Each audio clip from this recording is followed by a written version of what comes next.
She woke up next to a stranger, not just any stranger, the most powerful man in Chicago, a billionaire whose name could silence a boardroom with a single glance. Lily Bennett, $29 left in her checking account, 3-day-old mascara smeared down her cheeks, had somehow stumbled into the wrong suite, the wrong bed, and the wrong life entirely. He was already awake, watching her.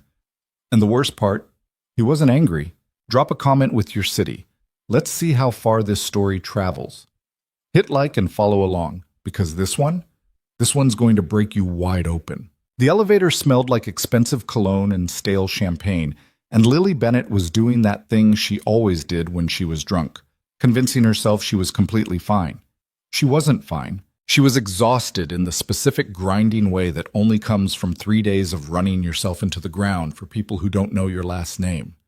Her heels were in her left hand. The keycard was in her right. The hallway of the 24th floor stretched ahead of her like something out of a fever dream. Long, gold-lit, identical doors repeating in both directions until they blurred. 2414, she muttered to herself. 2414. She'd been saying it like a mantra since the elevator. Room 2414. Her room. The modest, company-booked room with the slightly scratchy comforter and the bathroom that smelled faintly of lavender cleaning solution. Her room, her bed, her safe place to collapse and be invisible for 8 hours before she had to be useful to someone again. The hallway tilted slightly. Lily pressed her free hand against the wall and steadied herself, closing her eyes for a moment. The open bar at the conference gala had been a mistake. She'd known that even as she accepted the third glass of Pinot Grigio from a passing server. But Marcus Holt, her supervisor, her technically competent but entirely useless supervisor, had been loudly taking credit for the seating arrangement she'd spent 14 hours designing, and she'd needed something to do with her hands besides put them around his neck. 3 glasses of wine. That was all. She wasn't a mess. She was a professional having a reasonable human reaction to an unreasonable situation. She found the door with the brass numbers, 2412. Close enough? Next one. She stopped in front of 2414, pressed the keycard to the reader, and watched the little light blink green. Good. Green meant home. The room was dark. Heavy curtains blocked the city lights completely. She could see almost nothing, just the faint outline of furniture, the soft ambient glow of a smoke detector on the ceiling, the enormous shadow of what was clearly a much nicer bed than the one she'd left that morning. Lily dropped her heels on the carpet. She set her clutch on what she thought was a desk. It was actually the edge of an armchair, and listened to it slide and thud to the floor without the energy to care. She unzipped the back of her dress just enough to breathe properly, crawled onto the bed, and pulled the covers up to her chin. The sheets were different, softer, heavier. Upgraded my room, she thought vaguely. That doesn't make sense. When did they... She was asleep before the thought finished. The first thing Lily heard when she woke up was breathing that wasn't hers. She didn't move. Her brain, still foggy and slow, tried to process the information before her body did. She was in a bed. The bed was large. The breathing was slow and steady and coming from somewhere approximately 14 inches to her left. She opened one eye.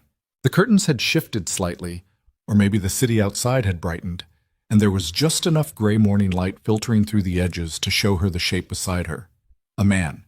Dark hair against a white pillow, broad shoulders, one arm folded across his chest. Lily's heart stopped. Then it started again at approximately twice the normal speed. She sat up so fast she nearly toppled off the mattress, grabbing the headboard with both hands and staring at him with the concentrated terror of someone who has just realized the cliff they thought was a curb is, in fact, a cliff. The man stirred. Dark eyes opened. Found her immediately. Didn't blink. He looked at her the way people look at things they haven't decided how to categorize yet. Calm, considering, completely still. Lily's mouth opened. Nothing came out. "Good morning," he said. His voice was low and unhurried, like he'd woken up to find strange women in his bed before and had simply developed a protocol for it. Lily's voice cracked. She cleared her throat. "I think I'm in the wrong room." He sat up slowly, pushing the covers back, and she registered several things in rapid succession. He was wearing a white t-shirt. He was large in the way that suggested a gym routine taken very seriously, and he was looking at her with an expression that was somehow simultaneously confused, annoyed, and this was the part that didn't make sense, almost amused. "The wrong room," he repeated. "The key card worked." She held it up, as if that explained everything. "I pressed it and the light went green. I swear I didn't—" "What's your room number?" 2414. He looked at the door, then back at her. "This is 2416. Lily stared at the door. Then she pressed both palms against her face and made a sound that wasn't quite a word. "The key cards for these suites have a manufacturing defect," he said, like he was dictating a memo. "I've had them recalibrate 3 times. They sometimes open adjacent rooms. I should have put the deadbolt on. I am so sorry." She pulled her hands from her face. Her mascara was definitely destroyed. Her dress was half unzipped in the back. Her shoes were somewhere on his floor. "I am genuinely, completely, sincerely—" "Stop." She stopped. He studied her for a moment. The annoyance on his face shifted into something she couldn't read. "How much did you have to drink last night?" "That's—" She bristled despite herself. "That's not relevant." "It's slightly relevant, given you walked into the wrong suite and slept in my bed. 3 glasses of wine. I'm not some kind of—" She pushed her hair out of her face. "I work for the conference. I've been awake for almost 70 hours. I made a mistake with the room number. I'm leaving." She swung her legs off the bed, stood up, and immediately wobbled. Not from the wine, that was long out of her system, just from standing up too fast on 3 hours of sleep. His hand caught her elbow. She hadn't even seen him move. "Sit down for a second." "I'm fine." "You're swaying." She looked at the hand on her elbow, then at his face. Up close, he was younger than she'd initially processed. Early 30s, maybe. Jaw that needed a shave, dark circles under his eyes that suggested she wasn't the only one in this room running on nothing. "I'm fine," she said again more quietly. He let go, stepped back, gave her space. She collected her shoes from the floor, found her clutch under the armchair. One of the clasps had broken in the fall. Of course it had. She straightened up and looked at him one more time. He was watching her with that same unreadable expression. "I'm sorry," she said again. "Really, I'm mortified." "Don't be. You're being very calm about this. Would you prefer I wasn't?" She didn't answer that. She went to the door, pulled it open, and stepped into the hallway. Her own room was one door to the left. She stood in front of it for a moment, keycard in hand, breathing in the cold corridor air. Then she turned back to look at the door she'd just come through. 2416. She pressed her keycard to her own reader. The light blinked green. Of course it does, she thought. Of course it opens 2 rooms. She went inside, sat on the edge of her inferior bed, pressed her face into her hands, and then against her will started laughing. The helpless, exhausted, what is my life kind of laughing that's basically just crying wearing a different hat. She didn't find out his name until 3 hours later. The conference breakfast was held in the hotel's main ballroom, and Lily arrived showered and remascaraed and wearing her most professional blazer, determined to be a person again. She had 4 items on her morning agenda, a fresh legal pad, and the kind of headache that responds to hydration, and black coffee, and absolutely nothing else. She was filling her coffee cup at the station near the back of the room when she heard his name. Calloway just walked in, which means the morning panel is actually going to start on time for once. She turned.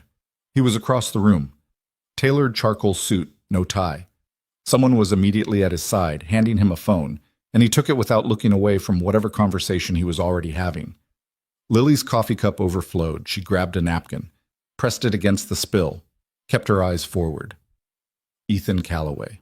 She knew the name the way everyone in this industry knew the name, from press coverage and conference programs and the kind of odd, slightly fearful whispers that follow certain men into rooms. Calloway Holdings. Real estate development, private equity, something in green technology she'd never fully understood. More money than most people could conceptualize. She'd slept in his bed. She'd wobbled in front of him like a baby deer. She'd told him 3 glasses of wine wasn't relevant. Lily folded the wet napkin very carefully and placed it on the table and thought, I need to be extremely busy for the rest of this conference and never make eye contact with anyone over 5'10". She lasted until noon. The hotel cafe was quiet after the morning sessions let out. Lily had claimed a corner table with her laptop and a salad she was eating without tasting, reviewing vendor invoices for the spring conference. Marcus had already claimed credit for planning. The cafe's background music was something jazzy and low. The coffee was actually good.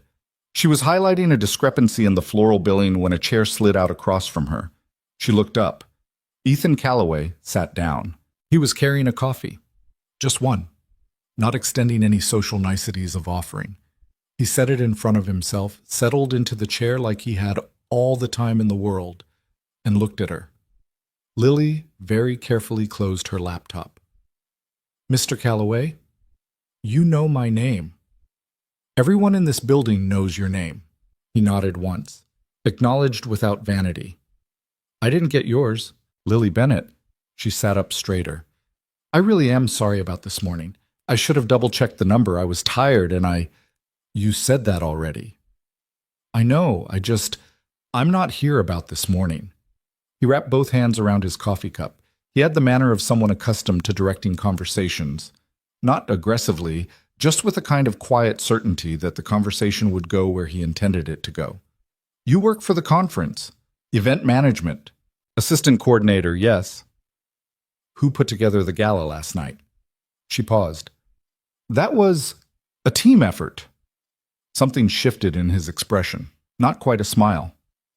"I spoke to 4 different people this morning who all claimed credit for the event. I then asked the hotel's catering director, who actually made the seating revisions on Thursday when the original plan fell through. She mentioned a name." Lily said nothing. "The floral installation," he continued, "the lighting adjustment for the main stage, the decision to move the cocktail reception 45 minutes early when the sound system check ran long, all of those were last-minute calls made by one person." He looked at her. "That was you." "I work within a team structure. Stop being modest. It doesn't suit you." He said it matter-of-factly, not unkindly. "I'm putting together a charity gala. The Calloway Foundation runs an annual event every autumn in New York. We raise funds for pediatric healthcare programs. This year, the coordinator I'd been using for 4 years had a family emergency and withdrew 6 weeks out." A beat. "I have a venue, a budget, and no one I trust to run it." Lily stared at him. "I'd like to offer you a contract," he said. She found her voice. "You don't know anything about me. I know you redid an entire seating arrangement for 300 people in 4 hours without panicking, renegotiated the floral contract 48 hours before an event without losing the vendor, and talked the hotel's AV team into setting up a backup system they initially said wasn't possible." He paused. "I also know you're being significantly underpaid for what you actually do, and that the person taking credit for your work is a mediocre man with a good haircut." Lily opened her mouth, closed it. "The contract is substantial," Ethan continued. "I'll have my assistant send you the full terms, but the general number—" He named a figure. Lily's hand tightened around her salad fork. That number was more than she made in a year, more than a year and a half, if she was honest. "That's—" She cleared her throat. "Why are you doing this?" "Because I need someone competent, and I don't have time to vet an agency. You've already demonstrated your competence." He stood, picking up his coffee. "Take the weekend to think about it. My assistant will reach out Monday." He was halfway to the door when she said without planning to, "The gala last night. Did you actually think it was well done, or were you just using it as an opening?" He turned back. That almost smile again. "Both," he said, and he walked out. Lily sat very still for a moment. Then she picked up her fork, looked at her salad, and thought, "I am absolutely not calling anyone about this until I've eaten something." She called her sister-in-law Dana from the bathroom of her hotel room 30 minutes later.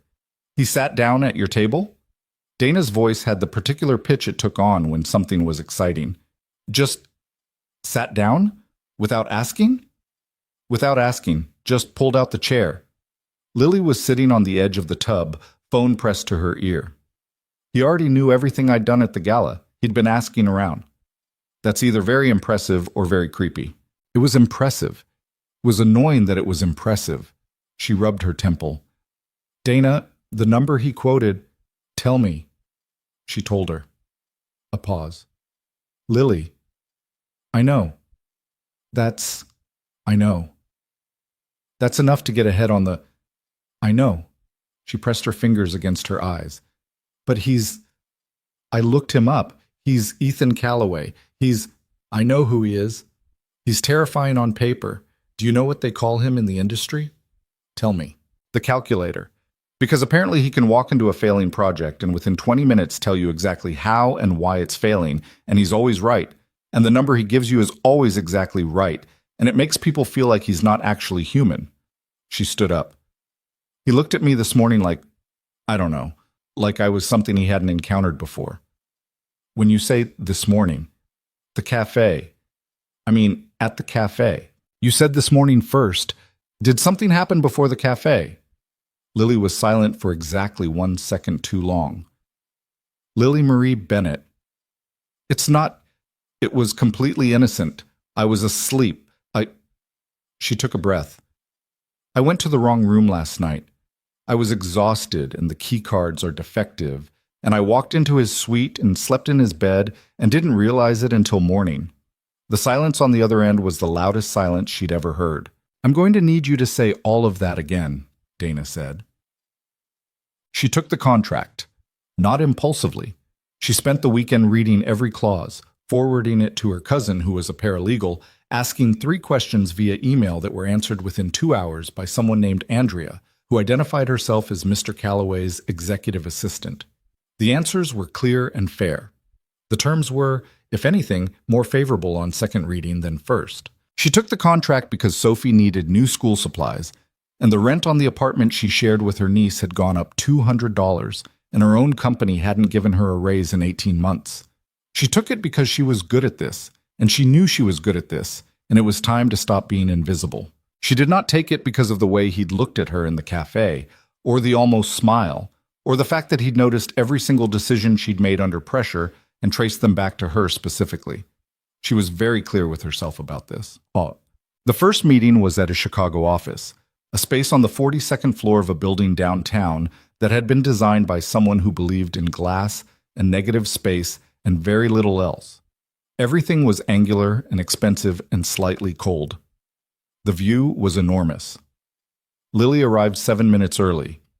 A small, precise woman named Andrea met her at the elevator, walked her to a conference room, and offered water in a tone that suggested the offer was a formality. Ethan arrived 3 minutes later. He'd shed the conference formality slightly. Today he was in a dark blue shirt, no jacket, sleeves already rolled to the elbows. He had a folder and a tablet and the same economy of movement she'd noticed before, the sense that he didn't do anything that wasn't intentional. He sat across from her, opened the folder, and said, "The gala is November 14th. We have 11 weeks. That's workable. The venue is the Grand Meridian in Manhattan, capacity for 400. We've done this event there for 3 years, so the staff know the foundation's preferences." He slid a document across the table. Last year's program for reference. Budget ceiling is here. He tapped the number. Lily looked at it. That's generous. It's what it costs to do it properly. What's the fundraising target? 2.3 million. She looked up. We hit 2.1 last year, he said. I'd like to do better. She pulled the program toward her, scanning it with the part of her brain that immediately started cataloging, timeline, vendor needs, logistics pressure points. What changed about last year's program that you'd want to adjust? The auction ran long. It lost the room. He leaned back slightly. People stop bidding when they're uncomfortable. The energy dropped in the third quarter and we never fully recovered it. Was it the items or the auctioneer? He paused. Looked at her in a way that suggested this was a more specific question than he'd expected. The auctioneer. Then we need a different one. Someone with instincts for reading a room, not just cycling through lots. She was already writing. I know 2 people who do this well. I'll get you comparison materials. She looked up. What's your opening act? How are you framing the cause before you ask people to give? We've traditionally done a video presentation. Video is passive. People watch and feel briefly moved and then the moment passes. She hesitated, wondering if she'd overstepped. But he was watching her with that focused attention, not interrupting. If you have families connected to the pediatric programs, parents, kids who've been through treatment, a live segment is harder, more uncomfortable. But people give more because they can't look away from something real. Silence. I'll need to speak with the foundation director, Ethan said, but I've thought the same thing for 2 years and couldn't get traction on it. Something in his voice shifted almost imperceptibly. Apparently it took an outside perspective, or just someone who'd say it out loud. Yes, he said. That's what I meant. They worked for 3 hours. At some point, Andrea appeared silently with coffee that Lily didn't remember ordering. She took hers black without thinking, and realized a moment later that somehow it arrived black, without her specifying. At the end, Ethan walked her to the elevator.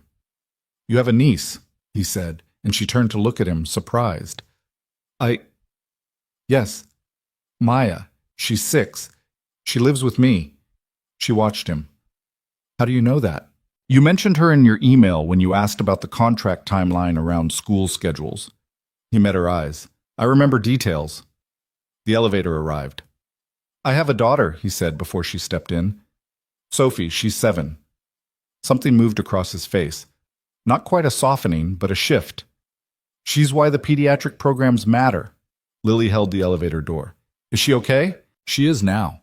He nodded once. She had a rough few years.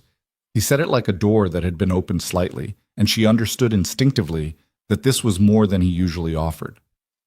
I'm glad she's okay, Lily said. The door began to close. So am I, he said. 3 weeks in, she had a vendor shortlist, a revised program structure, 2 potential auctioneers, and a standing Tuesday and Thursday meeting with Ethan that had started at 90 minutes and was now consistently running 3 hours. She also had a problem. His name was Marcus Holt. Her supervisor had figured out, via the mysterious osmosis of office gossip, that she'd taken on outside contract work.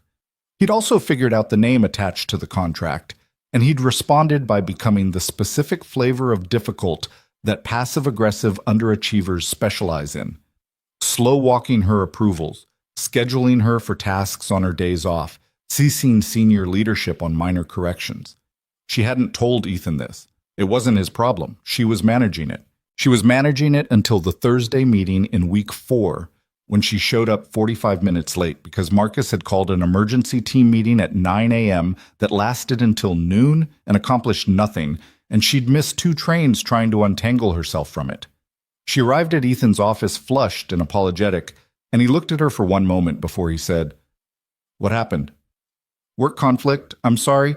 Sit down. Do you want coffee? I'm fine. Lily. His voice was quiet. You've been on time for every meeting. You've sent materials 48 hours early, consistently. Something happened. He paused. You don't have to tell me what it is, but don't apologize for being 40 minutes late when it's clearly not something you chose. She sat down. She looked at the table. It's my supervisor, she said. He found out about this contract and he's been creating obstacles. It's petty. I'm handling it. Is there a conflict of interest concern on his end? No, it's not that. She pressed her lips together.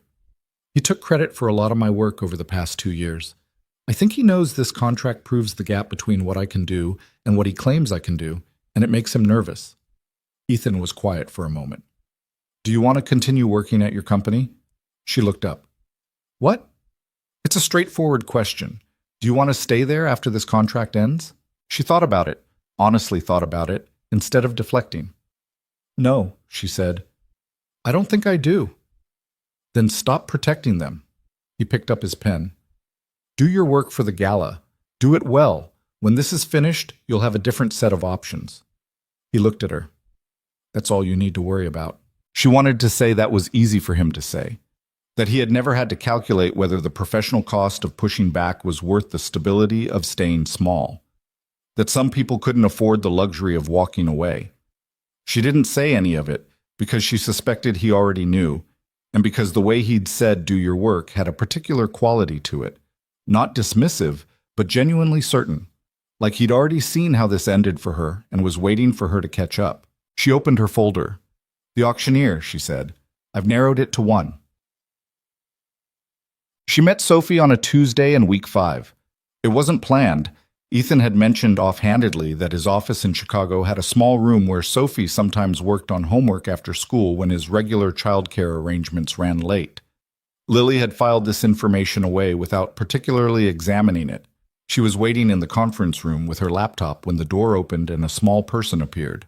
7 years old, dark hair like Ethan's, but curlier, wearing a purple sweater with a paint stain on the cuff that had clearly been there long enough to be permanent. She was carrying a backpack that was visibly too large for her and a library book about volcanoes.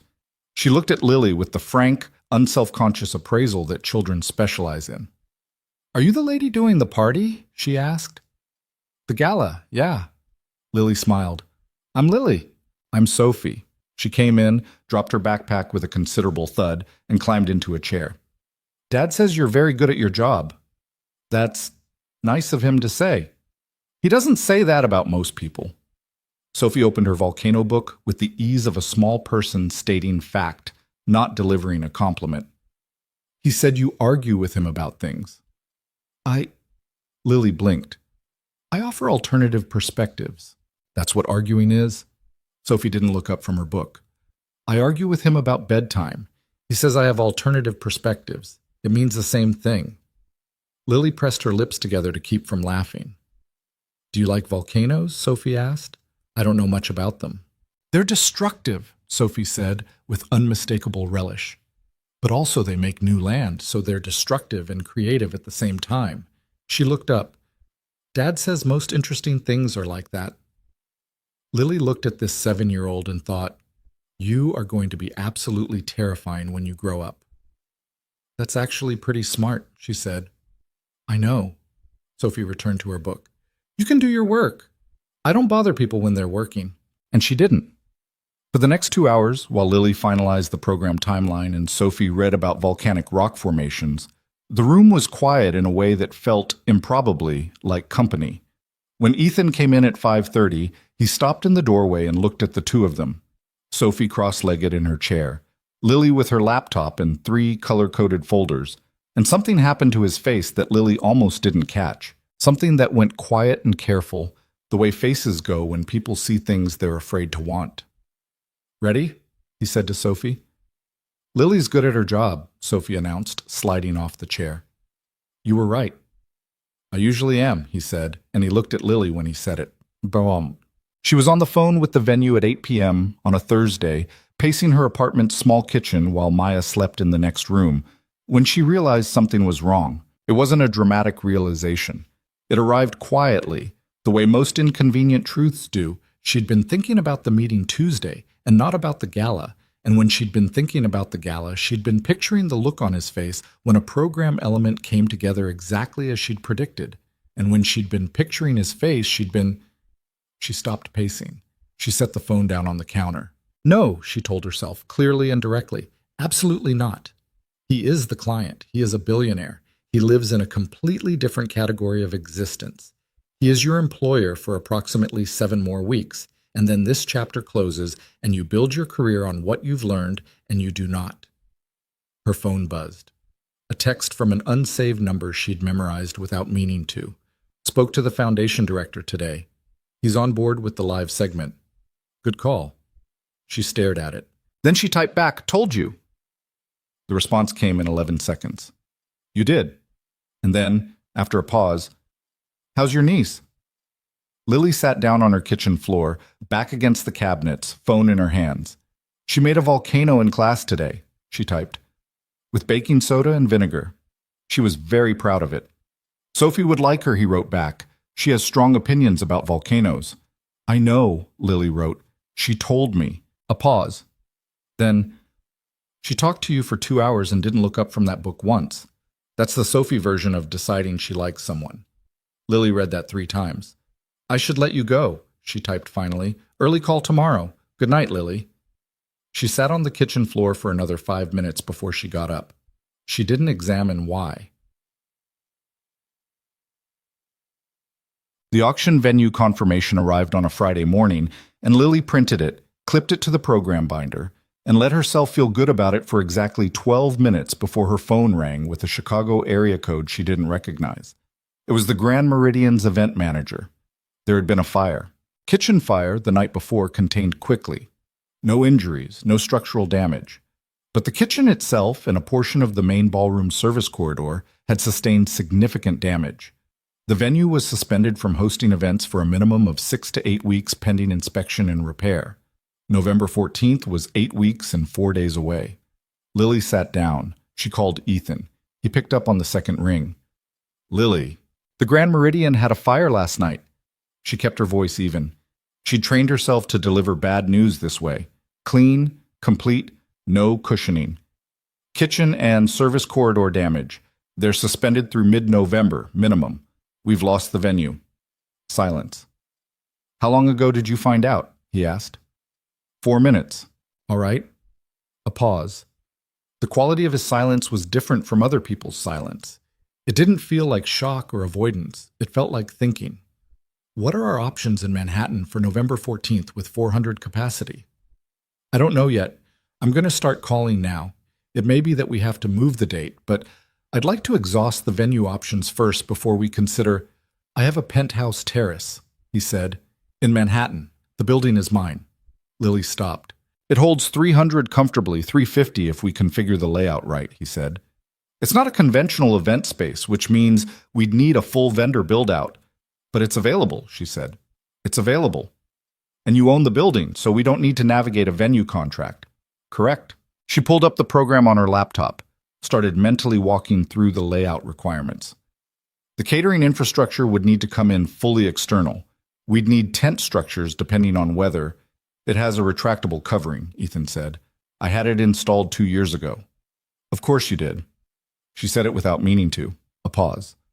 Is that a problem? Is that a... No. She almost laughed. No, it's actually perfect. Can I see it? I need to walk the space before I can reconfigure the layout. I'll fly you to New York. That's not...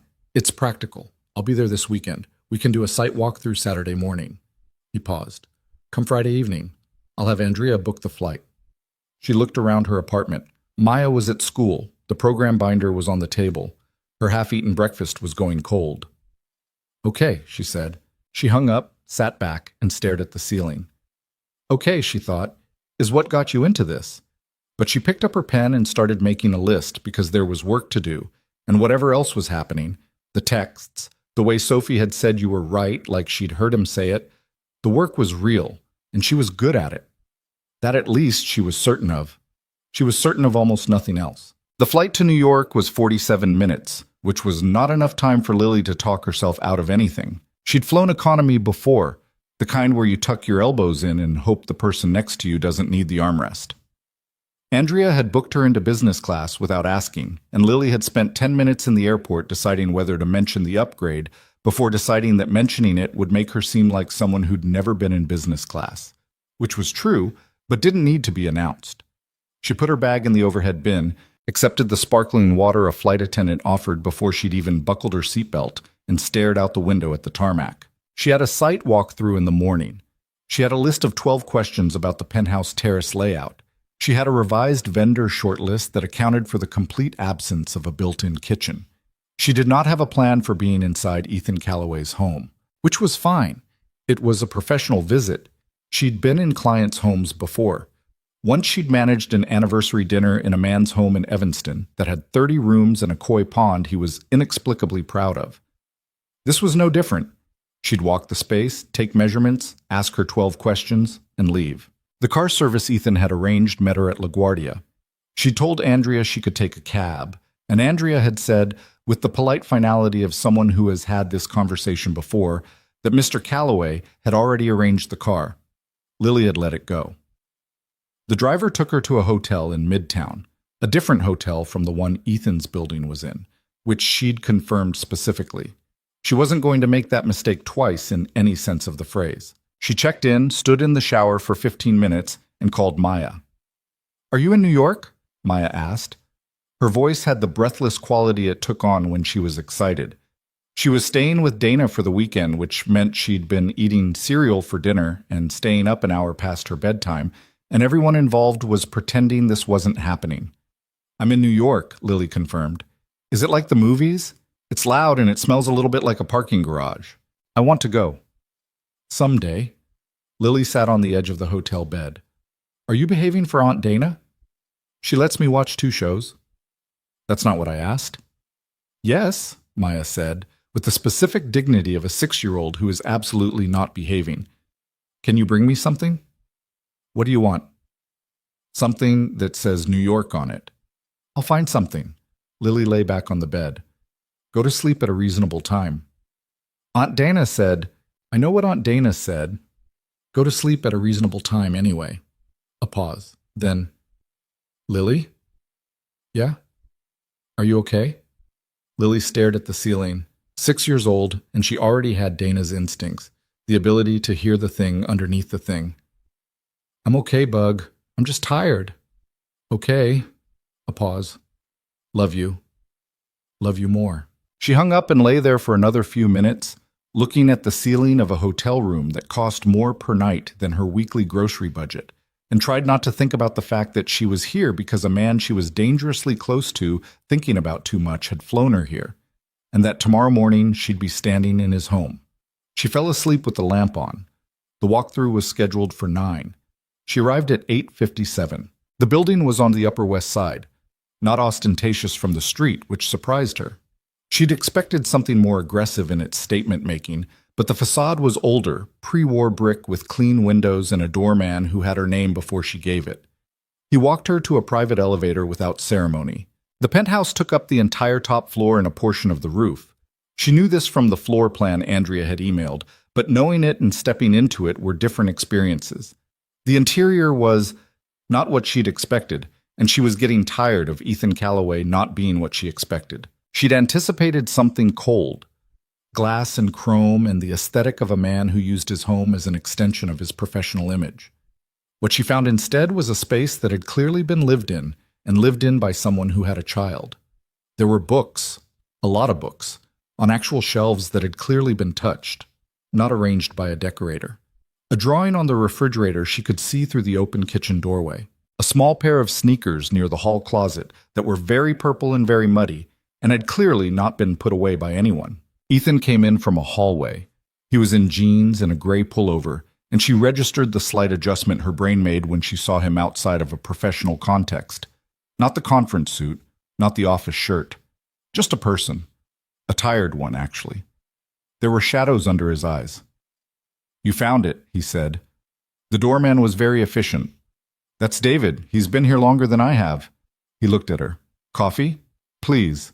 They sat at the kitchen island while the coffee brewed, and she spread the revised floor plan on the counter and walked him through her preliminary questions. He answered each one directly. The retractable covering's dimensions, the load capacity of the terrace floor, whether the building had freight elevator access for vendor deliveries. He'd already called the building's property manager before she arrived, and he had half the answers she needed before she asked them. You thought ahead, she said. I assumed you'd want specifics. Most clients wait for me to ask. Most clients aren't running the event in their own building. He poured the coffee, set hers in front of her without asking how she took it. Black, no sugar. She noticed again that he'd filed it away from the first time. She wrapped her hands around the mug. Can I see the terrace? He led her up a half flight of stairs and through a glass door, and she stepped out and forgot for a moment to think about anything else. New York from up here was enormous. Not just wide, dimensional. The skyline pressed in from every direction, close and textured and full of noise, that somehow, at this height, felt softened. The terrace itself was large, or larger than the floor plan had conveyed, with clean lines and good bones and the retractable glass covering that ran on a track above the perimeter. She walked it slowly. She had her phone out, taking measurements and photos, and she was already reconfiguring the layout in her head. The dining section here, the stage against that wall where the skyline would be behind the presenters, the cocktail area spread across the eastern end. It'll actually be better, she said, and she meant it. The Grand Meridian's main room was beautiful, but it was generic. It's a story. People will remember an event on a rooftop overlooking New York. They'll associate the space with the cause. Ethan was standing near the edge, looking at the city. She'd noticed he did that when he was thinking, went still and looked at something distant, like he needed physical space around him to process. Sophie wants to come, he said. Lily lowered her phone. To the gala? She's been asking. She knows what the event is for. I've been talking to her about the foundation since she was 4. A pause. She's old enough to understand what the money goes toward. She spent enough time in hospitals to have opinions about it. Lily felt something careful happen in her chest. What happened, if you don't mind my asking? He turned. For a moment she thought he'd redirect.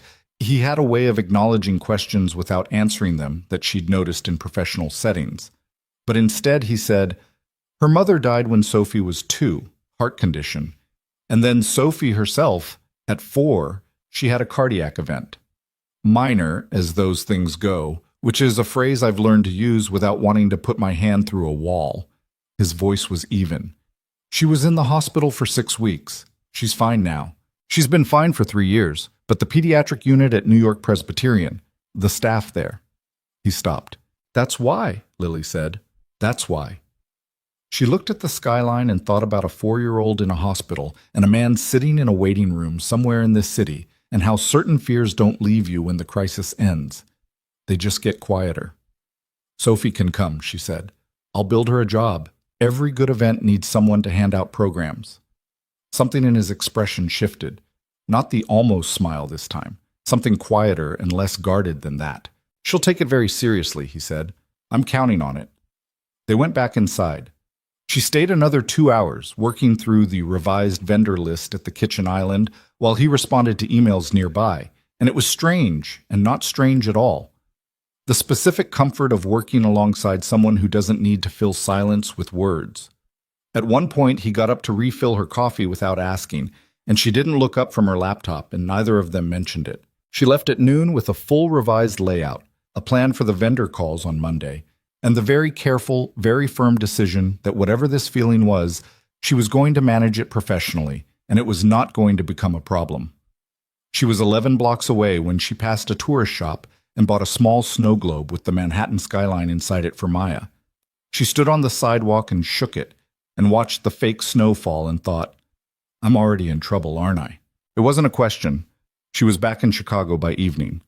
The following Tuesday, she arrived at the office building for their scheduled meeting and found, in the lobby, a woman who had clearly not been placed by the universe in Lily's life to make anything easier. She was tall, the specific kind of tall that involves heels chosen precisely for their effect. Dark hair, glossy, and deliberate. Wearing a coat that cost more than Lily's monthly rent and wearing it like she'd forgotten it was on. She was standing near the elevator talking to someone on her phone, and she looked up when Lily walked in with the automatic evaluating sweep of a person accustomed to assessing competition. Lily recognized the look. She'd been on the receiving end of it her whole career from women who had the resources she didn't and used them as a quiet form of warfare. She didn't recognize the woman. Not yet. Upstairs, Andrea greeted her with slightly more tension than usual. A barely perceptible thing, the kind you only catch if you've been paying attention, and showed her to the conference room. Ethan was already there. He was standing at the window with his arms crossed, and the expression of a man who has just finished a conversation he didn't enjoy. He turned when she came in, and something in his face settled, which she noticed and chose not to examine. The Meridian sent the formal release paperwork, he said. We're officially clear of the contract without penalty. That's good. She set her bag down. There was a woman in the lobby. A pause. Not long, but she'd learned to read his pauses. Vanessa Cole, he said. She's someone I was involved with. Briefly. It ended a year ago. He said it with the flatness of someone who has decided the accurate word for the relationship is ended and is not interested in searching for a softer one. Okay, Lily said, and opened her folder because it wasn't her business. He sat down. They worked. But she noticed that he checked his phone twice in the first hour, which he didn't usually do during meetings, and both times he turned it face down after. She didn't ask. Vanessa Cole found her in the building's lobby on her way out. She'd been expecting something. Some instinct had registered the woman in the lobby that morning as a loose thread.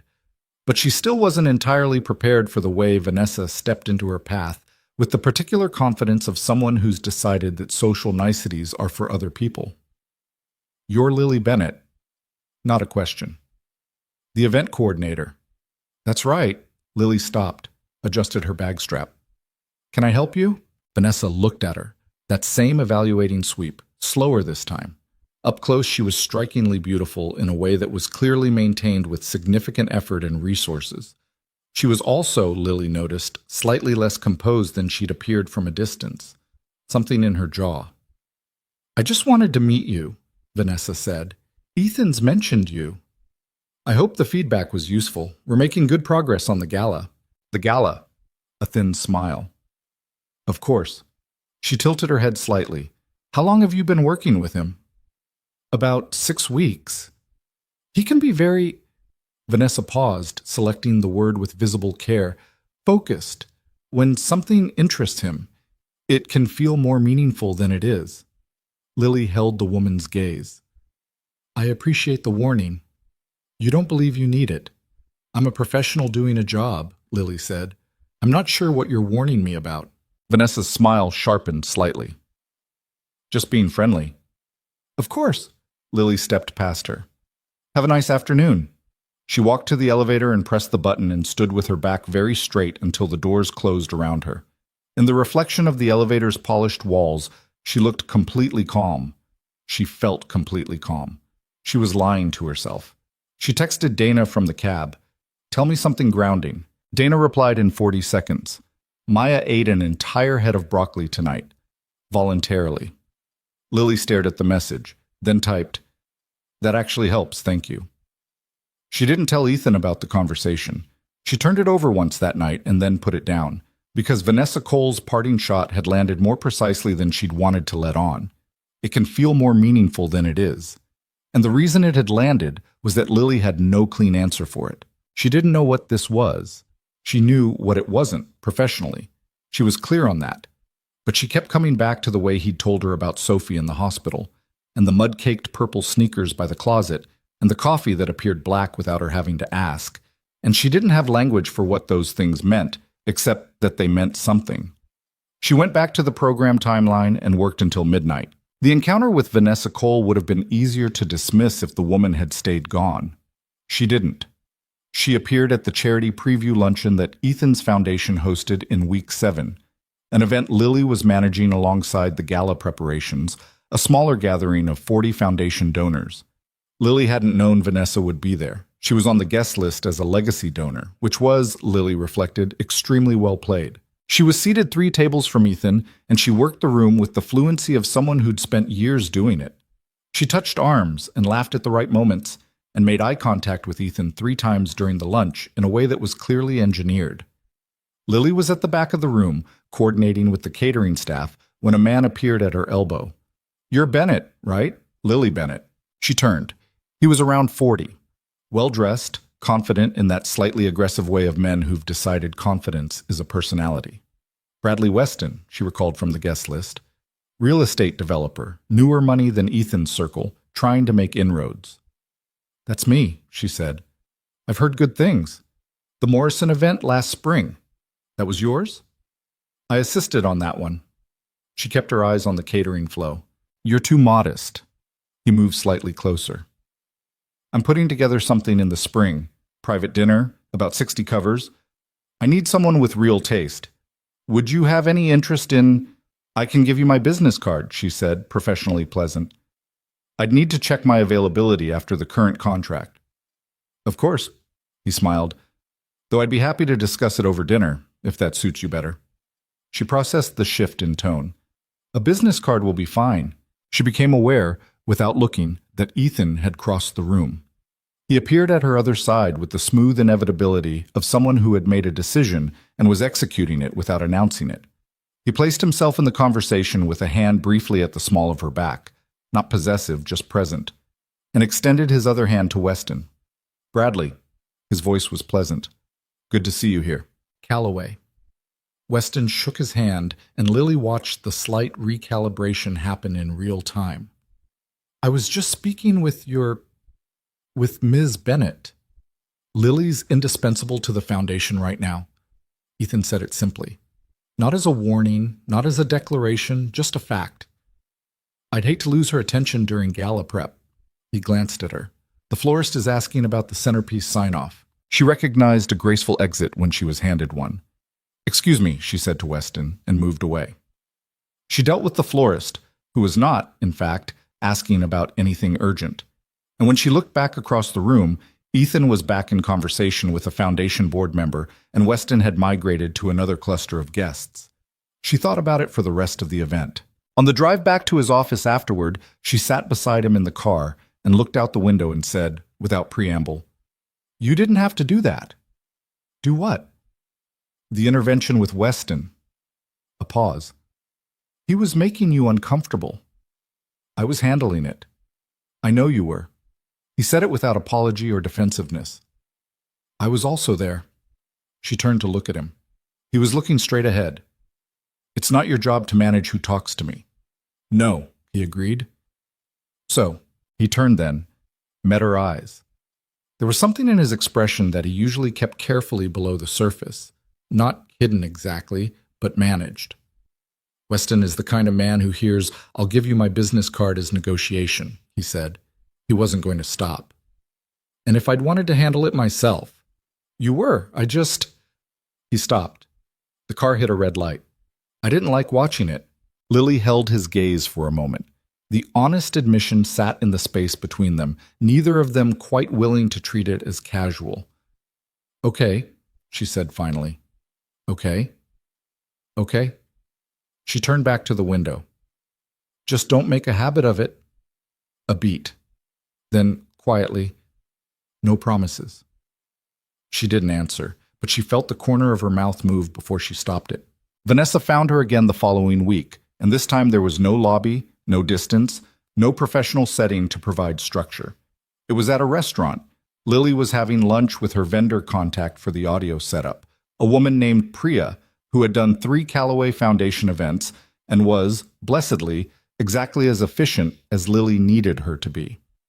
They'd wrapped their working lunch and were waiting for the check when Vanessa walked in. She saw Lily immediately, and she came directly over, which told Lily everything she needed to know about whether this was coincidence. "Lily," said warmly, as if they were old friends. "What a coincidence." Priya looked between them with the bright, polite attention of someone who has correctly identified that she's walked into the edge of someone else's story. "Vanessa," Lily said. "Priya, this is Vanessa Cole. She's a foundation donor." Priya said something polite. Vanessa smiled and did not look at Priya. "I heard the original venue fell through," Vanessa said. "Terrible luck." "We found a better option." Lily kept her voice level. "Ethan's penthouse." A small pause. "He's never hosted the gala there before. He must trust you a great deal." "He trusts the work." "Of course." Vanessa tilted her head. The warmth in her expression was the constructed kind, built for effect. "I only ask because I've known Ethan for a long time. We were very close for a while." The specific weight she placed on close was precise and deliberate. "He's a complicated man. He has a way of drawing people in, especially people who—" She glanced at Lily, a very brief sweep that managed to take in everything she needed to take in.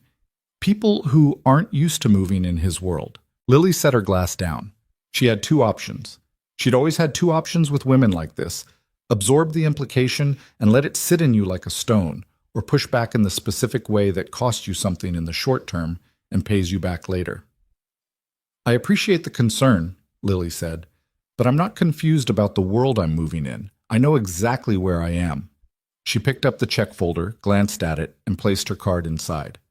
"Enjoy your lunch." She didn't look at Vanessa again. Priya waited until they were on the sidewalk. "Old girlfriend?" she asked. "Apparently." "She's threatened by you." "She's protecting territory she's decided is still hers." Lily pushed her sunglasses on. "It's a different thing." "Not that different." Lily thought about it. "No," she said. "I guess not." She told Ethan about the lunch encounter that evening. Not because she'd planned to. She'd planned not to, had made a deliberate decision on the cab ride over that it was irrelevant, and she was above being rattled by a woman with a precise tongue and better shoes. But they were in his office, and he asked how her day had gone, and she answered honestly for about 4 sentences before she got there. He was quiet when she finished. "I'm sorry," he said. "It's not your fault. She approached you twice in 1 week specifically because she knows you're working with me. It's—" He stopped. pressed 2 fingers against the bridge of his nose. She contacted me last week, wanting to meet. I didn't respond. You don't owe me that information. I know. He looked at her directly. I'm telling you anyway. She looked at her hands on the table, at the program binder, the vendor notes, the 3 weeks of work spread between them. Ethan. Lily. This is a professional relationship. I know that. What we're doing here is, I'm good at my job and you needed someone who's good at their job, and in 3 weeks the gala happens, and this chapter of your life closes, and Lily, his voice was quiet. You don't have to argue yourself out of something that hasn't happened yet. She looked up. He wasn't challenging her, wasn't pressing. His expression was the steadiest thing in the room. The particular stillness of a man who has decided to be honest and is waiting to see if it was the right decision. I'm not trying to... She stopped. I'm being careful. I know you are. A pause. You're allowed to be careful. I'm just... He exhaled. Being careful isn't the same as being dishonest. She didn't answer that. She looked at the city through the office windows, the lights beginning to multiply as evening came in, and she thought about what he'd said on the terrace. She's been fine for 3 years. And the way he'd said she brought warmth back into his home to no one, just sitting with the knowledge of it. The auction order needs to be finalized by Friday, she said. He nodded. Let it go. They worked until 9:30, and when she finally packed up her bag, he walked her to the elevator like he always did. In the doorway of the office, she turned back. Sophie's drawing, she said. The one on your refrigerator. Which one? She puts approximately 400 on there. The one with the 2 figures in it, a tall one and a small one. He looked at her. She labeled them, Lily said. I saw it when I got water this morning. The tall one says Daddy, the small one says Sophie, and there's a 3rd figure off to the side. She held his gaze. That one doesn't have a label yet. She stepped into the elevator. The door closed. She stood very still all the way down, looking at her own reflection in the polished metal, and she thought, careful doesn't begin to cover it. Thought, because the things she hadn't said, the things she'd carried out of his office and into the elevator and into the Chicago night air, was that the unlabeled figure in Sophie's drawing was wearing a yellow dress. She owned one yellow dress. She'd worn it to the second Tuesday meeting. She pressed her hands against her face in the empty elevator and felt the specific panic of a woman who has been careful for years and years and is beginning to understand that careful is not the same as safe. The doors opened to the lobby. She walked out into the cold. 3 weeks to the gala, and she had everything under control except the one thing that mattered most. 3 weeks felt like nothing and everything at the same time. Lily had worked events with tighter timelines. A corporate launch she'd rebuilt in 11 days after the original coordinator walked off the job. A wedding she'd salvaged 48 hours out when the venue double-booked, and the bride was in genuine danger of losing it completely. She knew how to compress time. She knew how to make 3 weeks feel like 2 months if she organized it right. What she didn't know how to do was organize herself. The drawing stayed with her, not as a romantic thing. She kept telling herself that, and she almost believed it, but as a fact she couldn't unknow. Sophie had put a 3rd figure in that picture, a figure in yellow. And Lily had walked out of that office building into November air and gone home and sat at her kitchen table and stared at her laptop screen without reading a single word on it for a solid 20 minutes. Maya had found her there. Why are you just sitting? Thinking. About what? Work. Maya had looked at her with 6-year-old skepticism that was frankly insulting in how accurate it was. You make a different face when you're thinking about work. Go to bed. It's 7:45. Then go to bed in 15 minutes. She'd closed the laptop and made tea she didn't drink and told herself clearly and out loud to the empty kitchen, this is a job. In 3 weeks it ends. And you go back to your life, which is a good life, which is enough. She believed it about 60%. The remaining 40% was the problem. The vendor calls that week were relentless. She was on the phone by 8 every morning. The tent rental company, the catering firm she'd brought in from the vendor list Priya had recommended, the florist who had very strong opinions about centerpiece height and needed to be managed with the specific patience of someone diffusing something small but volatile. The lighting designer flew in from Los Angeles on Thursday and spent 4 hours on the terrace with Lily, walking the perimeter, discussing angles and color temperature and the way artificial light behaves against a New York skyline. Ethan was in and out of the penthouse that day. He had his own meetings, his own machinery running, and mostly he left them alone. But at one point he came out with 2 coffees and handed one to the lighting designer, who looked startled because this was not something CEOs typically did, and stood for a moment watching Lily talk through the stage lighting scheme with the focus of someone who retained information completely. "The warm tone on the stage," he said, when the designer stepped away to take a call. "You said amber, not white. White makes people look tired under it. The donors are paying attention to the speakers. They should feel awake." She looked at him. "You were listening." "I was walking through." "You were listening," she said again, and he didn't deny it a second time. After the designer left, Ethan stood at the terrace railing while Lily made notes, and she was aware of him the way you're aware of weather, the specific pressure of someone's presence taking up space in a room. "You're good at managing people," he said. "It's the job." "It's not just the job. The way you talked to him, you already knew which of his ideas you were going to use before he finished explaining them, but you let him finish." He turned to look at her. "You gave him the experience of being heard." "He was being heard. I was genuinely listening, while also already knowing." She looked up. "Is that a criticism?" "It's an observation." A pause. "Most people in your position would have cut him off. It would have been faster." "Faster doesn't mean better." She clicked her pen. "He'll execute better if he feels like the vision is partly his. The best event I ever ran, the client thought she'd made half the decisions herself. She'd made about 3, but she owned every single piece of it." Ethan looked at her for a moment. "Does that ever bother you? Not getting the credit? I used to work for the man who took all of it. That bothered me." She set her pen down. "But doing the work well, that part doesn't need an audience." She glanced at him. "You know that. You're not exactly running around requiring acknowledgement. I'm a billionaire. I don't need to. That's not why." She said it before she thought about whether she should. "You could be the loudest person in every room you walk into. You're not. That's a choice." He looked at her steadily. "Or a habit. Habits are choices that calcified." She picked up her pen again. "Same thing." He made a sound that might have been a short laugh, not the almost smile, something less managed than that. She caught it and made herself look back at her notes. The gala was in 19 days. She was going to be fine. She kept saying that. She was at the kitchen island in his penthouse 9 days before the event. She developed a habit of working there. The counter space was better than anything in her hotel room, and Ethan had stopped pretending he minded when Sophie came home from school in a state. Not crying exactly.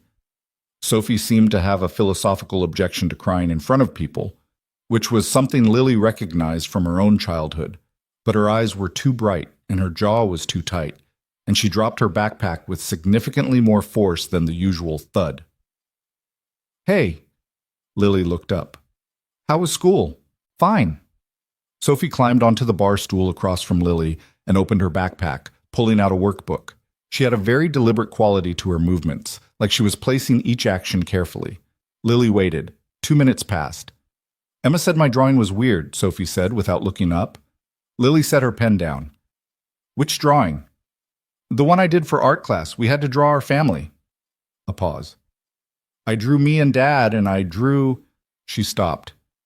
"It was just a drawing." Lily looked at this 7-year-old with the tight jaw and the volcano book and the purple sneakers, and understood with the precision of someone who'd raised a little girl that Sophie wasn't going to say the rest of it, and that pushing would close the door completely.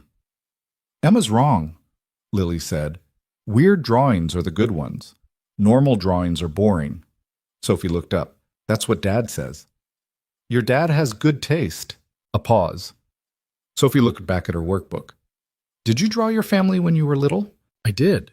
I drew me and my sister and my parents." Lily considered. "We always had kind of a messy family, lots of different people in and out." She thought of her own childhood, her mother's second marriage, the step-siblings, the blended holidays that were chaotic and loud and never quite fit the template of what a family was supposed to look like. "I used to use a lot of pencil so I could erase and redraw." "Why?" "Because I wasn't sure who went in the picture." Sophie was quiet for a moment. "That sounds hard." "A little. But it also meant I got to decide." Lily picked her pen back up. That part was good. Sophie looked at her workbook again, then, very quietly, I put someone in mine, in the drawing. Yeah? A third person, next to me and Dad. She didn't look up. Emma said that was the weird part. Because it's just me and Dad. There's no third person. Lily held very still. Emma's never been to your place, Lily said carefully. She doesn't know who's in your family. Sophie looked up then. Her eyes were completely steady. 7 years old, and she had Ethan's particular quality of looking at things directly, without flinching. You're not, she said. In our family, you work for Dad. That's true. But I put you in anyway. A beat. Is that okay? Lily's throat did something she wasn't prepared for. She breathed through it. Yeah, she said. That's okay. Sophie nodded, satisfied, and looked back at her workbook. When Ethan came in 20 minutes later, Lily was making notes with the focused efficiency of someone who has recently been through something she intends to process later, privately, where no one can see her face. He read the room. She'd noticed he was good at this, the quick calibration of walking into a space and knowing where the weight was. And he looked at Sophie, who was doing homework with exaggerated concentration, and then at Lily. She gave a small shake of her head. Not now. She's fine. He made coffee. Gave Sophie the small questioning look that parents develop, the one that asks how bad is it without words. Sophie shrugged with one shoulder. He took that and filed it and set a glass of juice on the counter next to her without comment. Later, Sophie in her room, doors closed, the penthouse quiet, Lily was packing up her bag when Ethan came and stood in the kitchen doorway. She told you something, he said. She had a rough day at school. The drawing thing. Her teacher mentioned it. Emma Russo gave Sophie a hard time in art class. He leaned against the doorframe. Sophie won't talk to me about it. She talked to me about it. A pause. Something passed through his expression. Not quite hurt, not quite jealousy, something more complicated than both. What did she say? Lily thought about the answer, about the word family and the word okay, and what a 7-year-old had trusted her with. She said Emma was wrong, Lily said. And I agreed. He looked at her for a long moment. That's not all, she said. No. She picked up her bag. But the rest was hers to share. He nodded, slowly, like someone accepting something they don't entirely like but understand the reason for. She was at the door when he said, She puts you in everything now. Drawings, stories she writes, this thing she does where she sets the table and adds a third place, even when it's just the two of us. Lily stopped. I notice things, he said. It's the habit. You pointed that out. She turned back to look at him. He was still in the doorway, arms crossed loosely, and the city behind him through the windows was doing its perpetual lit-up thing that made everything feel slightly more significant than it probably was. Ethan. Her voice came out steadier than she felt. I leave in 9 days. I know when the gala is. I mean, after. The contract ends. I go back to Chicago. She gestured between them, the kitchen, the penthouse, the entire compressed world of the last 2 months. This stops being the thing it is right now. I know that too. Sophie's going to... Lily. He said her name quietly. I'm not asking you to stay. She felt that land somewhere specific. Then what are you... I'm just telling you what I notice. A pause. That's all. She stood there for a moment. At the door of his penthouse, bag on her shoulder, 9 days left, the city spread out behind him like a backdrop someone had designed for maximum emotional difficulty. Good night, she said. Good night. She went to the elevator and rode it down and stood in the lobby for 15 seconds before she walked out. She knew what she felt. She'd known for a while. The problem wasn't the feeling. Feelings were just weather. They move through you if you let them. The problem was the specific quality of this one, how it wasn't sharp and overwhelming, but quiet and deep, the kind that doesn't make noise but doesn't leave. The problem was Sophie's drawing. The problem was coffee that arrived black without asking. The problem was that she'd been careful her entire adult life and she was running out of reasons why. She called Dana that night. I'm in trouble, she said without preamble. I know, Dana said. I've known for about 3 weeks. Why didn't you say anything? Because you needed to figure it out yourself. A pause. How bad is it? His daughter drew me into a picture of their family. Dana was quiet. She added a third figure. She said she put me in because she didn't explain why. She didn't have to.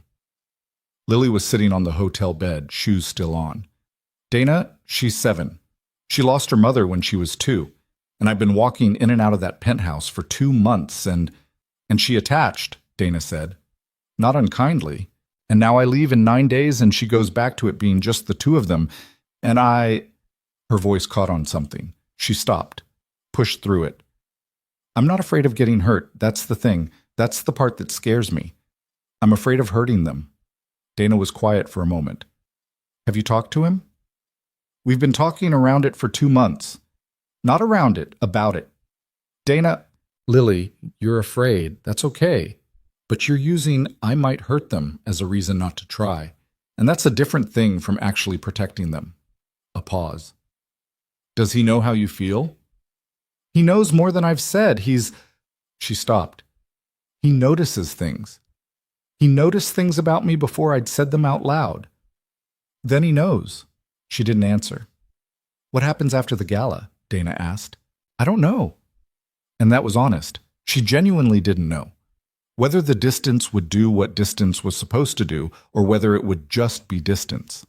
Okay, Dana said. Then find out. She hung up. She sat there for another few minutes. Then she took off her shoes, changed into pajamas, and set her alarm for 6, because there was a catering walkthrough in the morning, and whatever she was feeling, the gala was in 9 days. She was not going to let the gala fail. That was the one fixed point. Everything else could be uncertain. Her heart, her decisions, the particular gravity of a man who remembered how she took her coffee. But the event would be exactly what she'd promised it would be. She slept 4 hours and woke up ready. The catering walkthrough was clean. The florist crisis happened on Thursday. Not the centerpiece height, which she'd preemptively resolved, but a supplier issue with the white ranunculus that the florist had promised and now couldn't deliver. Lily spent 40 minutes on the phone, found an alternative supplier in Connecticut, approved the substitution, and sent the florist a revised spec sheet before noon. Priya called at 2 to say the audio setup was complete and had tested perfectly. The lighting designer sent the final plan with 2 adjustments Lily had asked for and 1 additional suggestion she liked well enough to approve. 6 days out, the event was in better shape than anything she'd worked on at her actual job. She knew it. She felt it in the specific way you feel when something you've built is going to hold. Not arrogance, just the quiet recognition of work done right. Ethan knew it too. She could see it in the way he moved through their meetings. Less problem-solving, more anticipating. The particular ease of a man who has handed control to someone competent and is allowing himself to trust it. He told her on Wednesday evening, casually, while they were reviewing the final program order. The foundation board saw the event overview today. Richard Harmon said it was the most thoughtful proposal he'd seen in 12 years of board meetings. Richard Harmon is the one who never finishes his sentences, right? He finished every sentence. She looked up.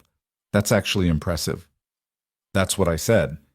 And there was that almost smile, the one she'd cataloged months ago and watched evolve into something less managed.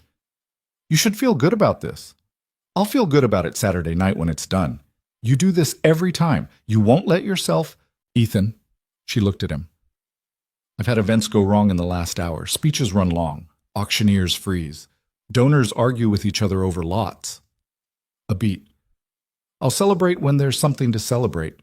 He looked at her for a moment. Fair enough? Thank you for the board feedback. It's not sentiment, it's accurate. I know. That's why I'm thanking you. He went back to the program. She went back to hers. The penthouse was quiet around them, Sophie asleep already, the city doing its endless, luminous thing outside. My wife, Ethan said without looking up. She went still. Her name was Claire. We met in our mid-20s. She was funny, the kind of funny that sneaks up on you. He was looking at the program, but she understood he wasn't reading it. She died before Sophie could remember her. I've spent 7 years trying to describe someone to a child who never got to know her, and it's... He stopped. It's an odd thing, describing a whole person through stories. Does Sophie ask about her? Constantly, in phases. She'll go months without mentioning it, and then she'll ask 3 questions in a row while I'm making dinner. He looked up. I never mind the questions. I mind that I don't have enough answers. Lily set her pen down. What do you mean? I know Claire. I know how she laughed, what she ordered at restaurants, the specific way she mispronounced particularly her whole life and refused to be corrected. A pause. But Sophie wants to know who her mother was as a mother, and I can't tell her that because Claire didn't get to be one. His voice was even, controlled, but underneath the control was the bedrock kind of grief, the kind that doesn't make scenes. I can tell Sophie everything about the woman I married. I can't tell her the part that was meant for her.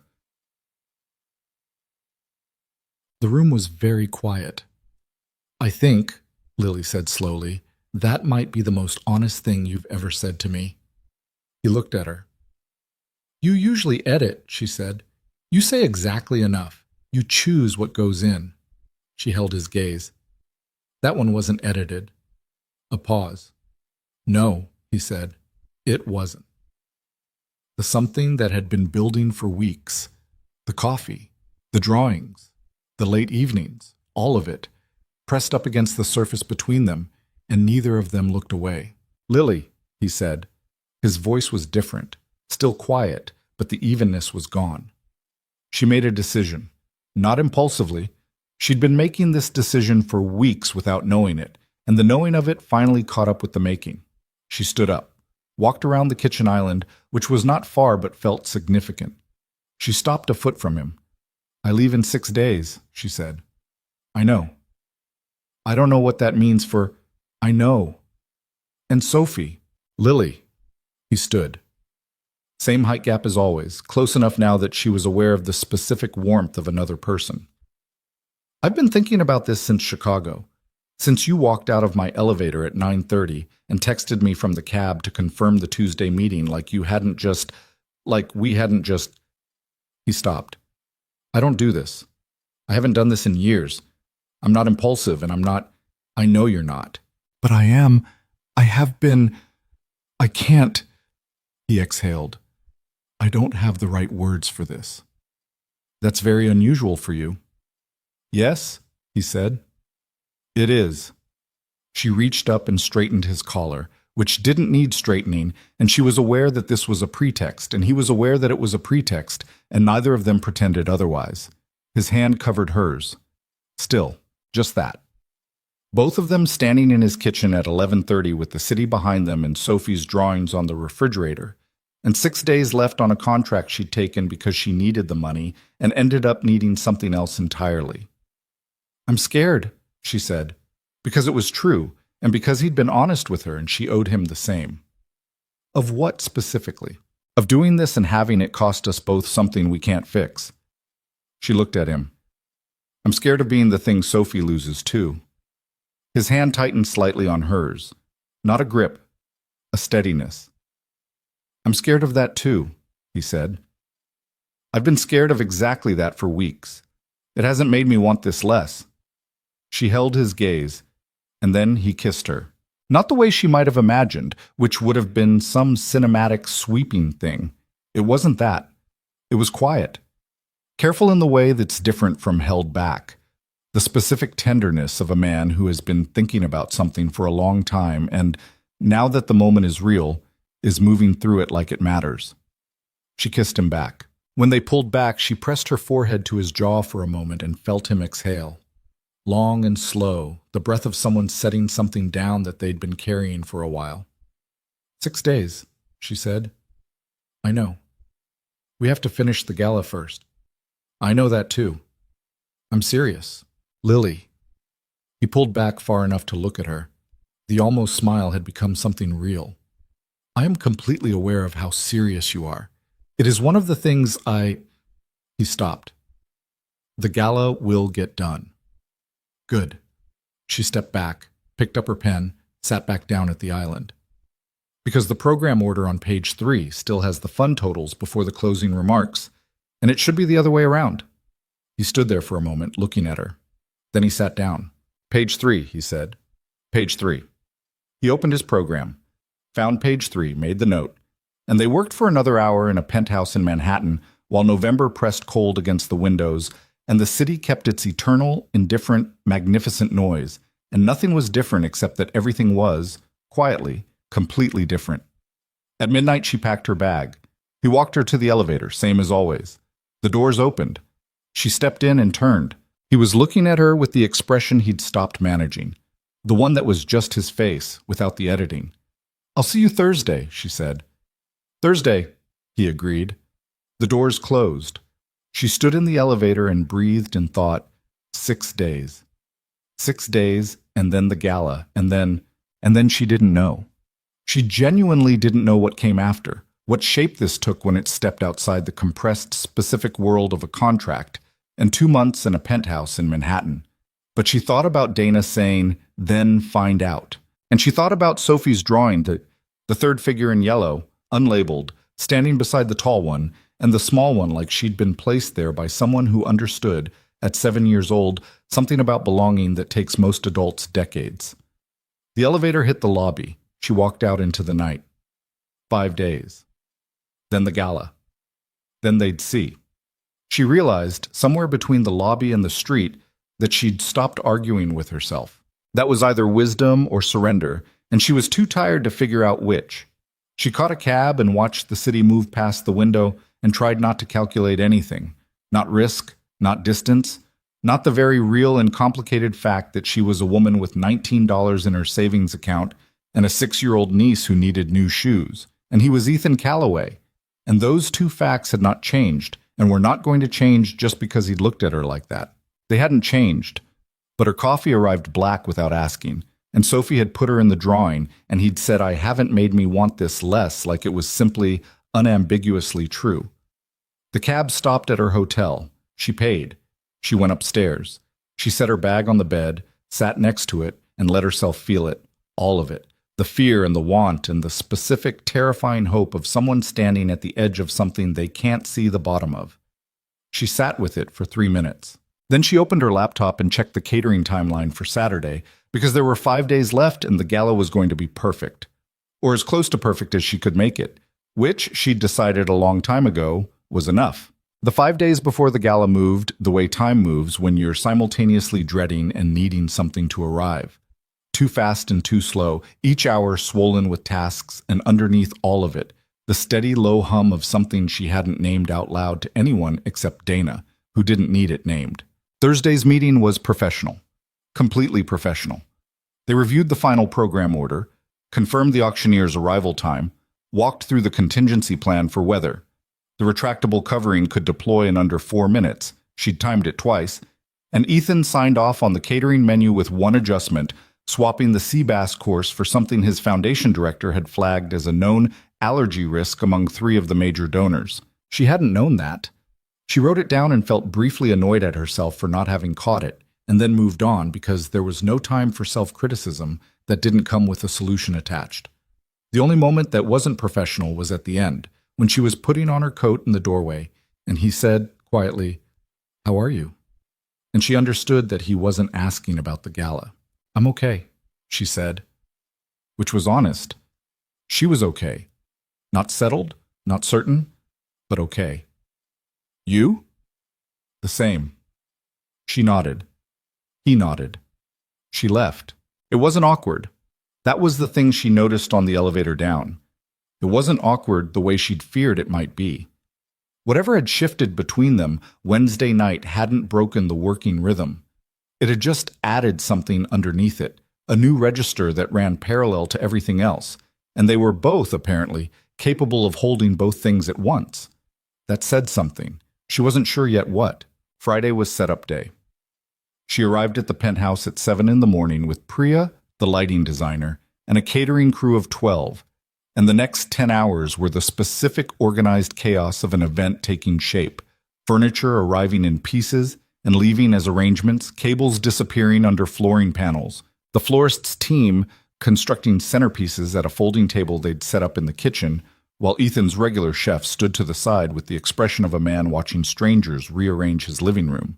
Ethan had taken Sophie to his office for the day, giving the crew space. He texted at noon, "How's it going?" She sent back a photo of the terrace in progress. The stage frame up, the lighting rigs beginning to take shape, the covering deployed above it all against a gray November sky. His response came in 20 seconds. Better than I pictured. She typed back, "Of course it is," then deleted the "of course" because it sounded like she was showing off, and sent just, "It'll be good." He sent back, "It'll be more than good." She pocketed her phone and went back to arguing with the tent company's lead installer about the load capacity of the eastern railing for the speaker placement, which was a more urgent problem than whatever warmth she was currently managing in her chest. By 6 in the evening, the terrace was transformed. She stood at the far end and looked at it. The tables set, the stage lit, the centerpieces installed, the whole skyline framed behind it like someone had specifically designed New York to serve as the backdrop for this particular event. The amber lighting was exactly right, warm without being dim, the kind of light that makes people look like the best versions of themselves. Priya came to stand beside her. "This is the best thing you've done," Priya said. Not flattery. Just an observation from someone who'd seen enough events to calibrate. "It's the best space I've worked with." "You made it a space." Priya looked at her. "There's a difference." Lily let herself have 30 seconds of feeling good about it. Then she pulled out her checklist and started the final walkthrough. Ethan came back with Sophie at 7, after the crew had packed up and the space was quiet. Sophie walked onto the terrace and stopped completely. She turned in a slow circle, taking it all in. The tables, the lights, the city beyond the glass railing. Her face had that particular quality of total absorption that children bring to things that genuinely impress them, the kind that hasn't yet learned to protect itself with cool. "Lily did this?" she said. "Lily did this," Ethan confirmed. He was looking at Lily when he said it. Sophie walked to the center of the terrace and stood very still, and Lily watched her and thought about a 7-year-old who'd spent weeks at New York Presbyterian and the foundation that funded places like it, and the fact that tomorrow night the people in this room would give money that mattered to children who needed it, and she felt the particular completeness of work that's connected to something real. "It's good," Sophie said finally. Coming from Sophie, who did not give compliments for their own sake, this was significant. "Thank you," Lily said. Sophie turned and looked at her with those direct dark eyes. "Are you going to be here tomorrow night?" "I'll be here all night. I'm running the event." "I mean—" Sophie stopped. Something moved across her small face, careful, the way children are careful when they're trying not to want too much.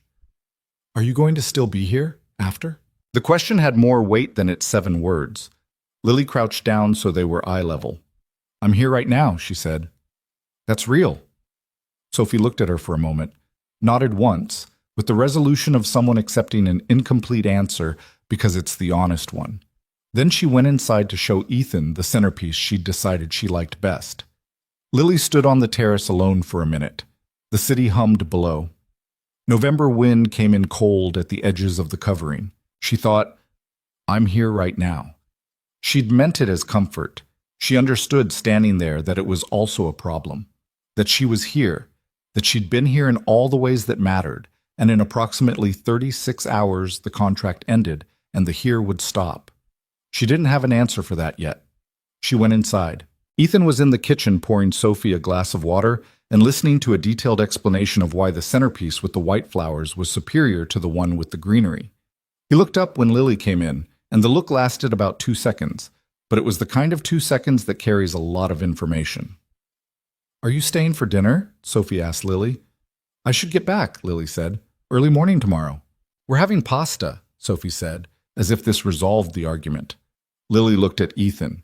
He lifted a shoulder, a very small gesture that said, "I'm not lobbying for anything, but she's not wrong about the pasta."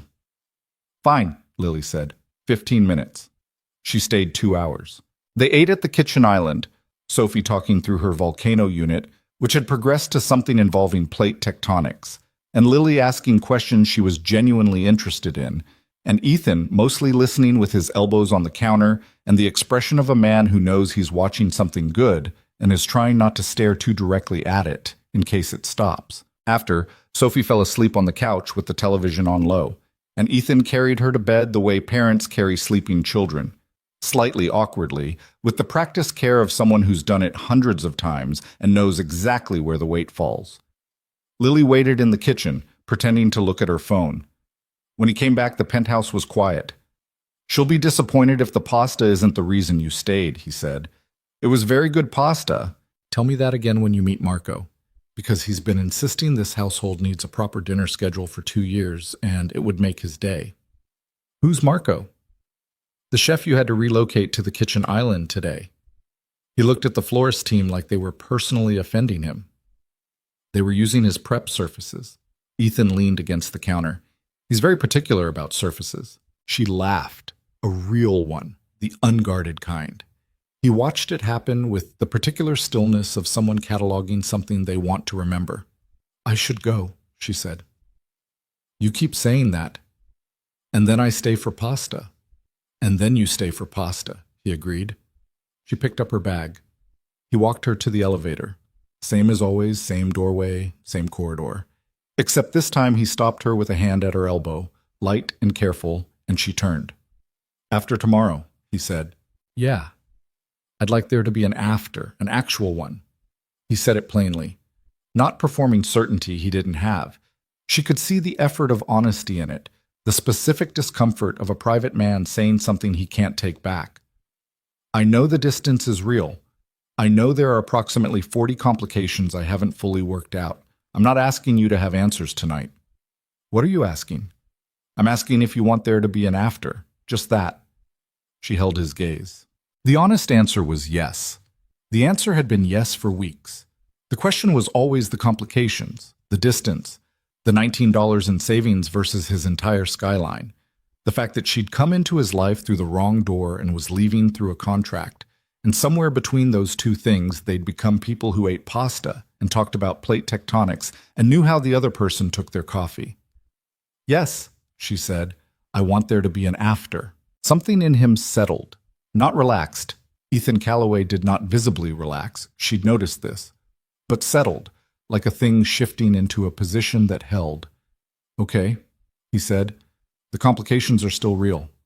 I know. I'm not going to pretend they aren't because the lights look good and I like your daughter. I wouldn't want you to. He stepped back. Get some sleep. Tomorrow's going to be long. Don't remind me. She stepped into the elevator. He didn't say anything else. She watched him through the closing doors, standing in his doorway, his corridor, the life that was his and that she'd been moving through for 2 months without quite understanding how much of herself she'd left in it. The doors shut. She slept for 6 hours and woke up at 5:30 with a clear head and a list of things that needed doing by 9. She was at the penthouse by 7. The catering crew arrived at 8. The auctioneer, a compact kinetic man named Graham, who had the specific gift of making a room feel like it was his idea to be there, came at 9 and walked the space with the focused attention she'd been hoping for. He had notes, good notes. She liked him immediately. The sight lines from the back tables to the stage are slightly long, he said.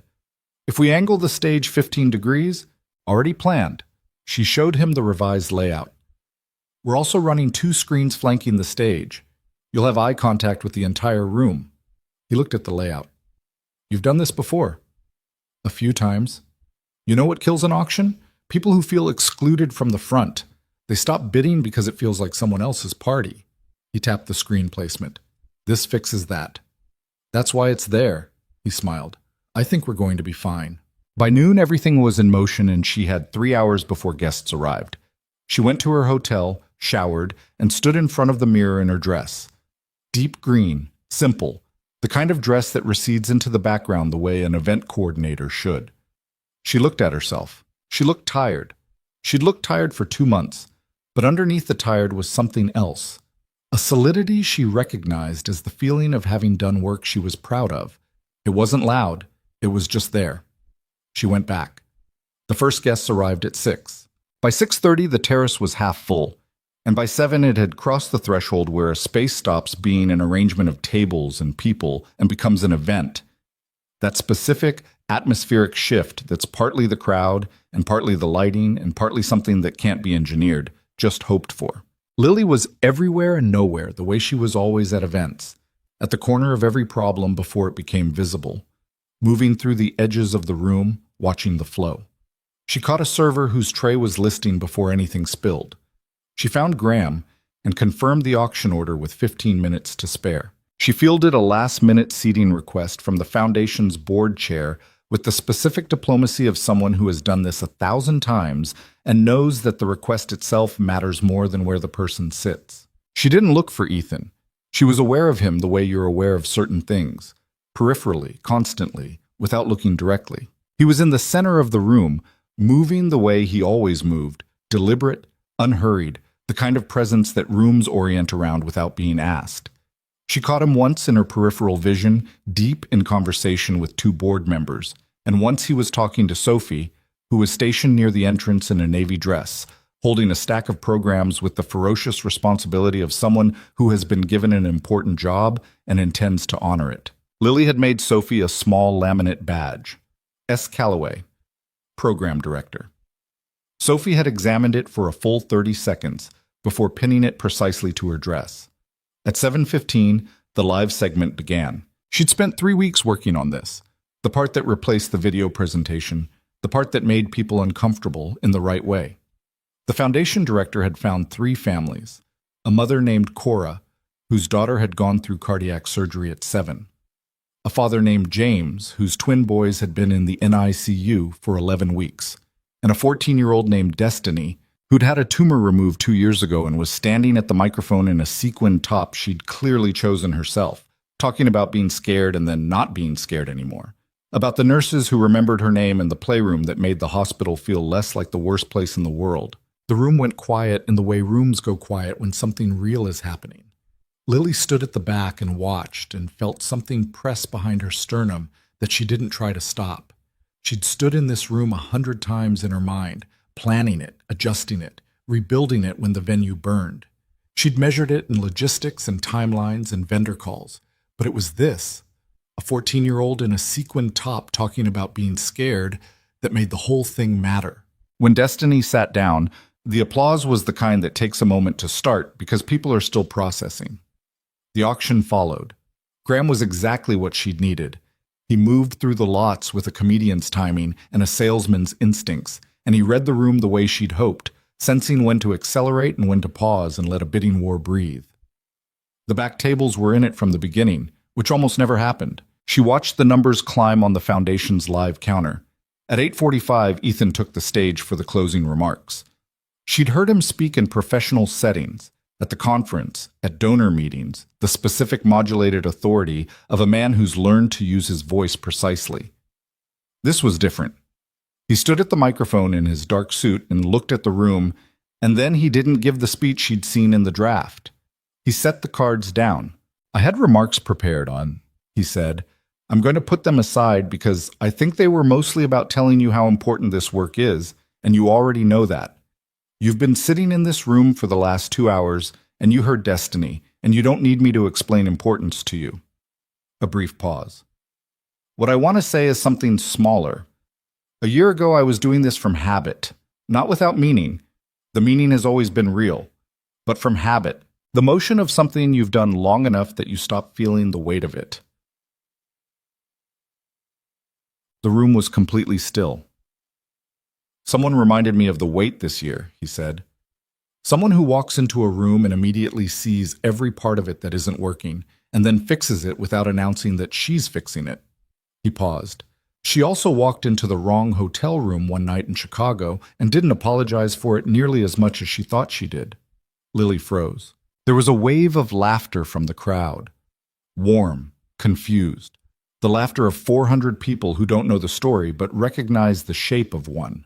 "What I mean to say," Ethan continued, "is that the best things that have happened to this foundation this year, the best things that have happened in my life this year, started with someone saying yes to a contract she had no reason to trust, and then doing the work so completely that I stopped being able to imagine the space without her in it."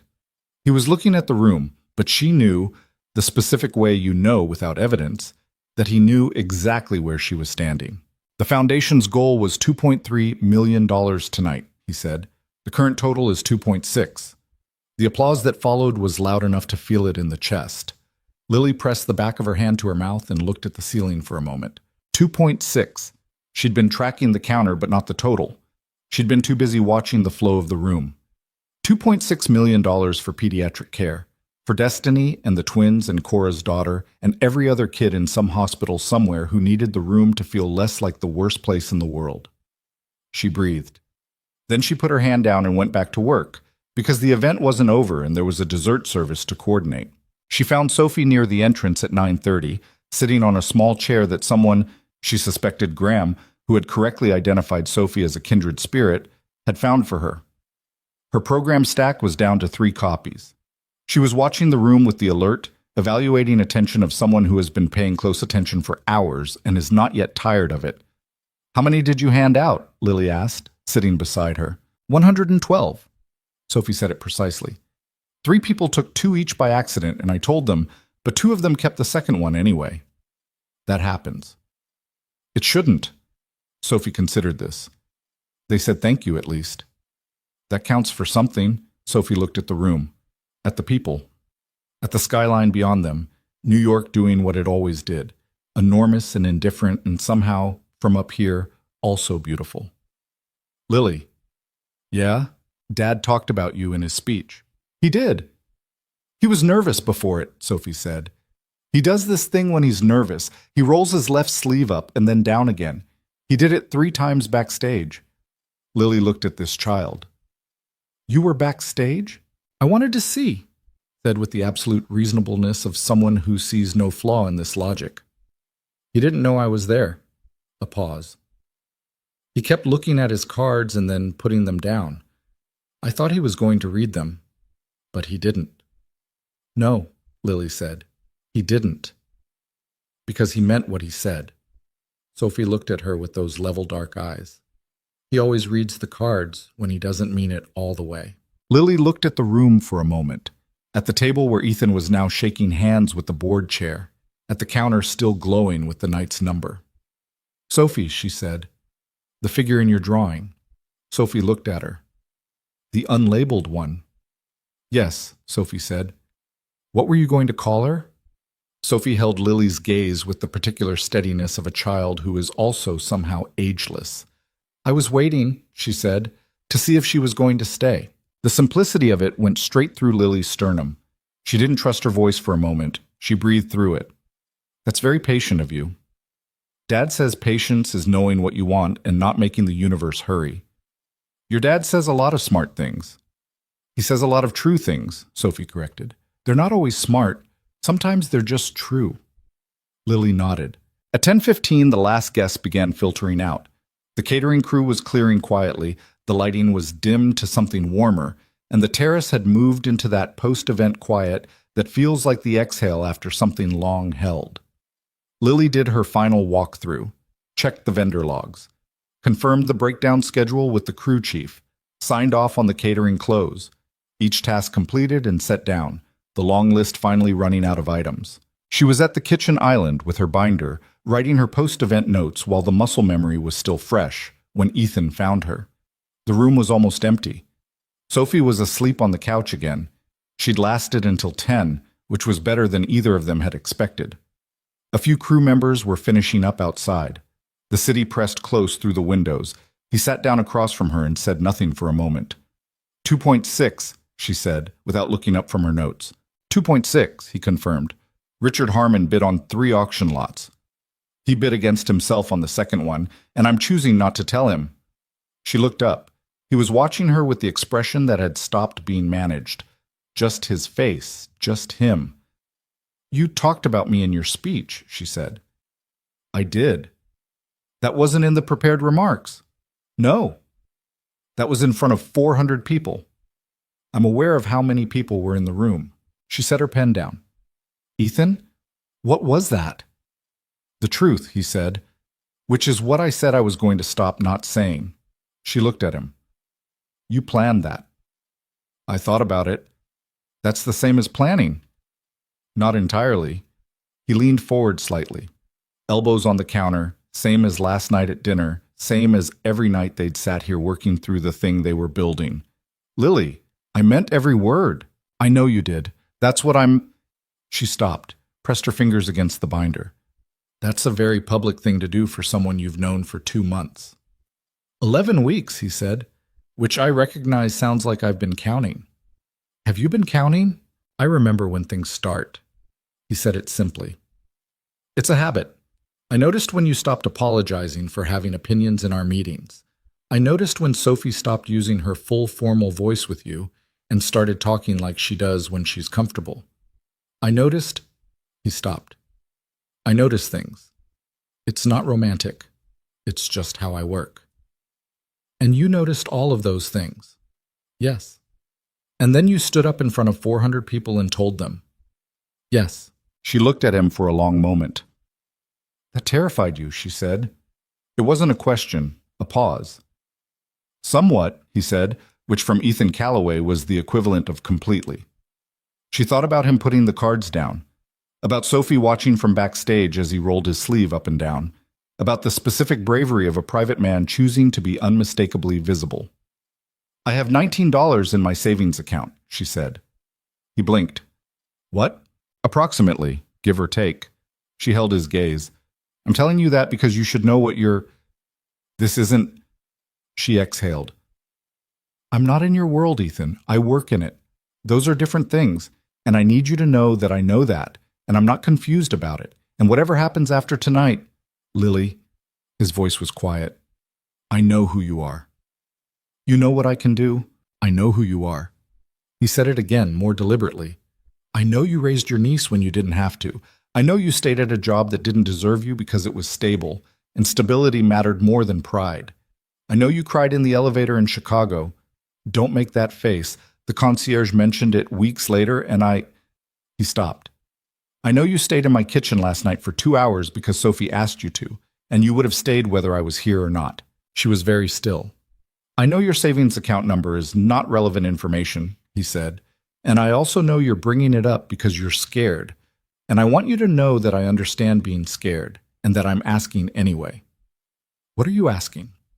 He reached across the counter and put his hand over hers, the same way he had in the kitchen 3 days ago, steady and unhurried. I'm asking if you'll let me figure this out with you, he said. Not tonight, not all at once, just figure it out. The complications, the distance, all of it. A beat. With me. She looked at his hand on hers. She thought about the wrong hotel room, about the green light that opened the wrong door and led to a man watching her with calm, considering eyes, and the specific patience of someone who had already decided she was interesting before she'd said a word. She thought about 11 weeks of Tuesday and Thursday meetings that were really something else wearing professional clothes, about plate tectonics and volcano books, and pasta at the kitchen island, and a 7-year-old who put her in a picture and waited to see if she was going to stay. She thought about Dana saying, "Then find out." She turned her hand over and held his. "Okay," she said. "Okay?" "Figure it out with you." She met his eyes. "Okay." He looked at her with something that wasn't the almost smile and wasn't the managed stillness, just relief, honest and uncurated, the face of a man who has been waiting for something and is now, finally, holding it. Outside, the city did what it always did. New York in November, cold and enormous, and entirely uninterested in the small, significant things happening in its penthouses and its corridors and its wrong hotel rooms. It kept its noise and its light and its particular kind of indifference that somehow still felt, from up here, like permission. Sophie's voice came from the couch, small, half asleep, not quite awake. "Lily?" Lily turned. Sophie's eyes were barely open. She'd been asleep for an hour, presumably dreaming, and had surfaced just enough to check. "I'm here," Lily said. A pause. Sophie looked at her for a moment with the unfocused clarity of half sleep. "Okay," Sophie said, and went back to sleep. Lily turned back to Ethan. He was looking at her with the expression she now understood was what his face looked like when he was feeling something he didn't have words for. She understood it because she was wearing the same one. "Go put her properly to bed," Lily said quietly. He stood, went to Sophie, lifted her the way he always did. The practiced awkwardness, the careful hands. Sophie made a small sound and went limp against his shoulder. Lily watched them. She thought about drawings with unlabeled figures and the word waiting and the particular kind of patience that knows what it wants and doesn't make the universe hurry. She looked out at the city, $2.6 million. A terrace she'd built out of a disaster. A little girl who'd trusted her with the honest things. A man who'd put his cards down and told the truth in front of 400 people because he'd decided the truth mattered more than being careful. She thought, this is what the city looks like from up here. And she thought, I'd like to see it again. She flew back to Chicago on Sunday morning. Ethan had offered the car service. She'd taken it because she was tired enough that refusing felt like performance rather than principle, and she was done performing things. The car picked her up at 7, and she sat in the back with her binder in her lap and her shoes off and watched. New York moved past the windows in its gray November way, the streets still half empty, the sky the color of old dishwater, the city looking for once like a place where ordinary people lived ordinary lives, which she knew was a lie but appreciated anyway. She texted Ethan from the airport, 2.6. You should feel good about that. He replied in 4 minutes. We should. She looked at the word we for longer than was probably necessary. She boarded the plane. The flight home felt different from the flight out, which had been 47 minutes of trying to talk herself out of things she already knew. This one was quieter. Not resolved. She wasn't naive enough to call anything resolved. There were still approximately 40 complications he'd mentioned himself, and she'd been sober enough to count closer to 60. But settled, the way you feel after a decision that was hard to make and turns out to be the right one, or at least the honest one, which sometimes amounts to the same thing. Maya was at the apartment when she got home. She launched herself at Lily from the hallway in the specific full-body way of a 6-year-old who has been waiting for several hours and has no interest in playing it cool. You were gone so long, Maya said into her shoulder. 4 days. That's long. I know. Lily held her. She smelled like Dana's shampoo and something crayon-adjacent. I brought you something. Maya pulled back. The New York thing? The New York thing. It was a snow globe, but not the one she'd bought on the street 2 months ago. That one had been an impulse. This one was from a proper shop near the hotel, Manhattan skyline inside, and when you shook it, the snow fell in a way that was actually satisfying rather than immediately settling into a clump at the bottom. Maya shook it, watched the snow, shook it again. It's good, she pronounced. High praise. Dana was in the kitchen making coffee and pretending not to have watched the entire exchange. She handed Lily a mug when she came in and said nothing for a strategic moment. So, Dana said. So. The speech. Lily looked at her. How do you know about the speech? Because Priya, your audio coordinator, follows the Callaway Foundation on social media, and apparently someone filmed part of it. Dana picked up her own mug. It's had about 40,000 views since last night. Lily set her mug down. 40,000. The wrong hotel room thing is very popular in the comments.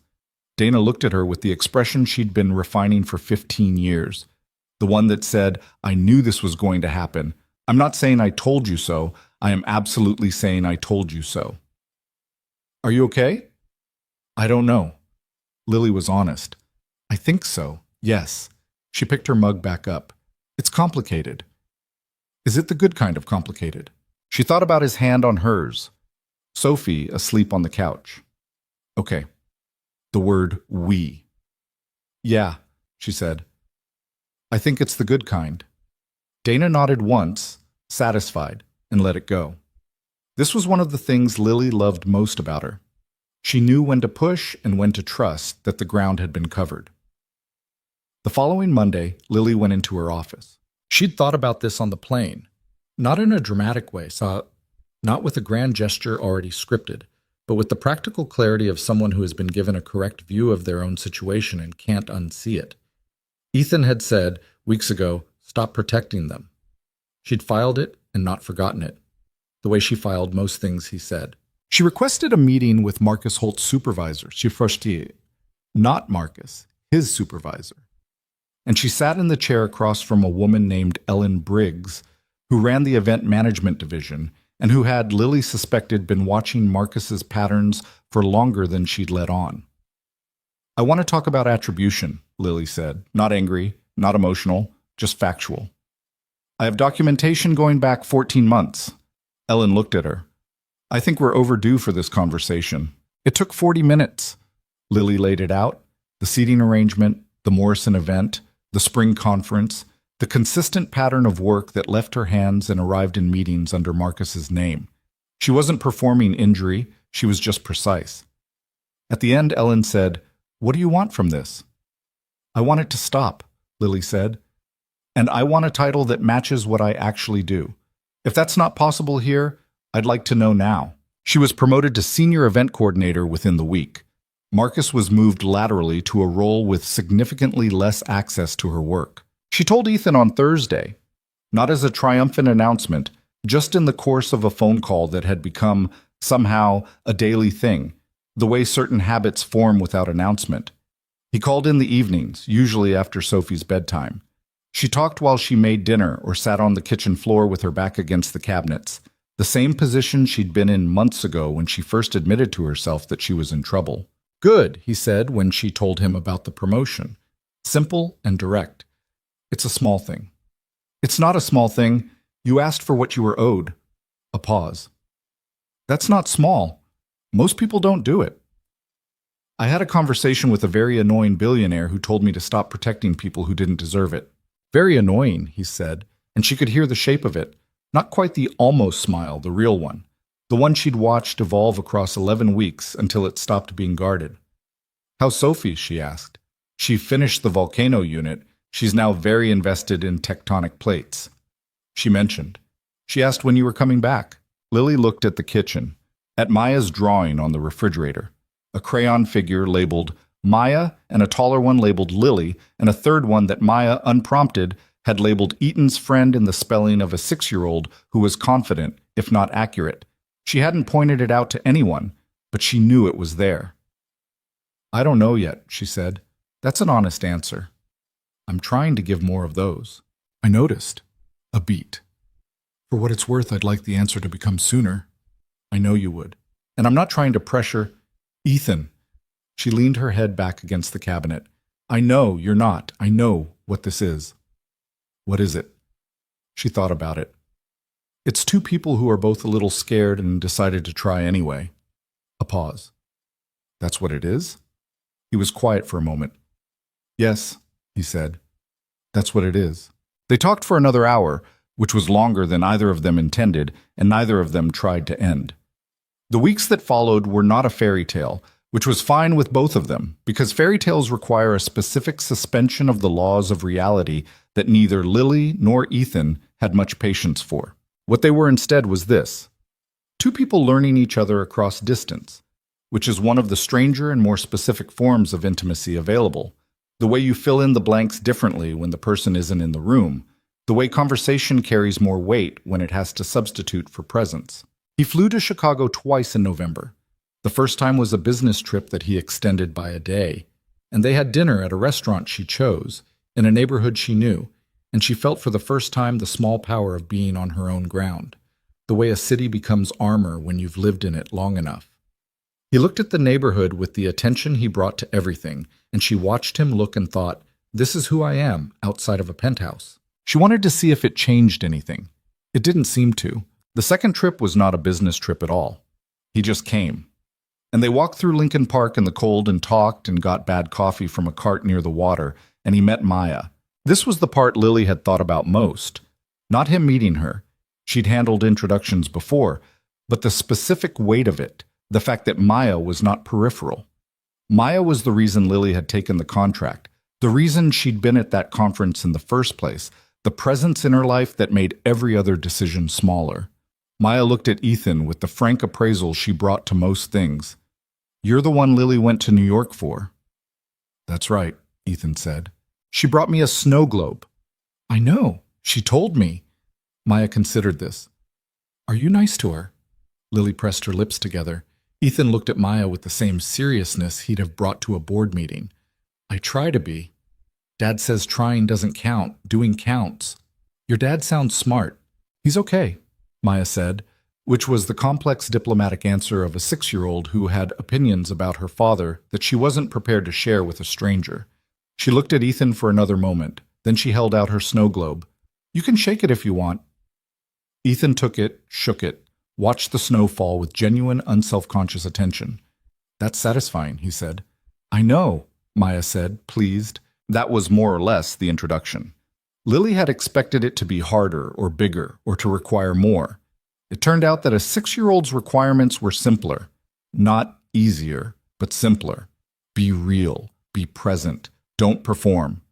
He'd passed without trying, which she thought was probably the right result. She took Maya to New York in December.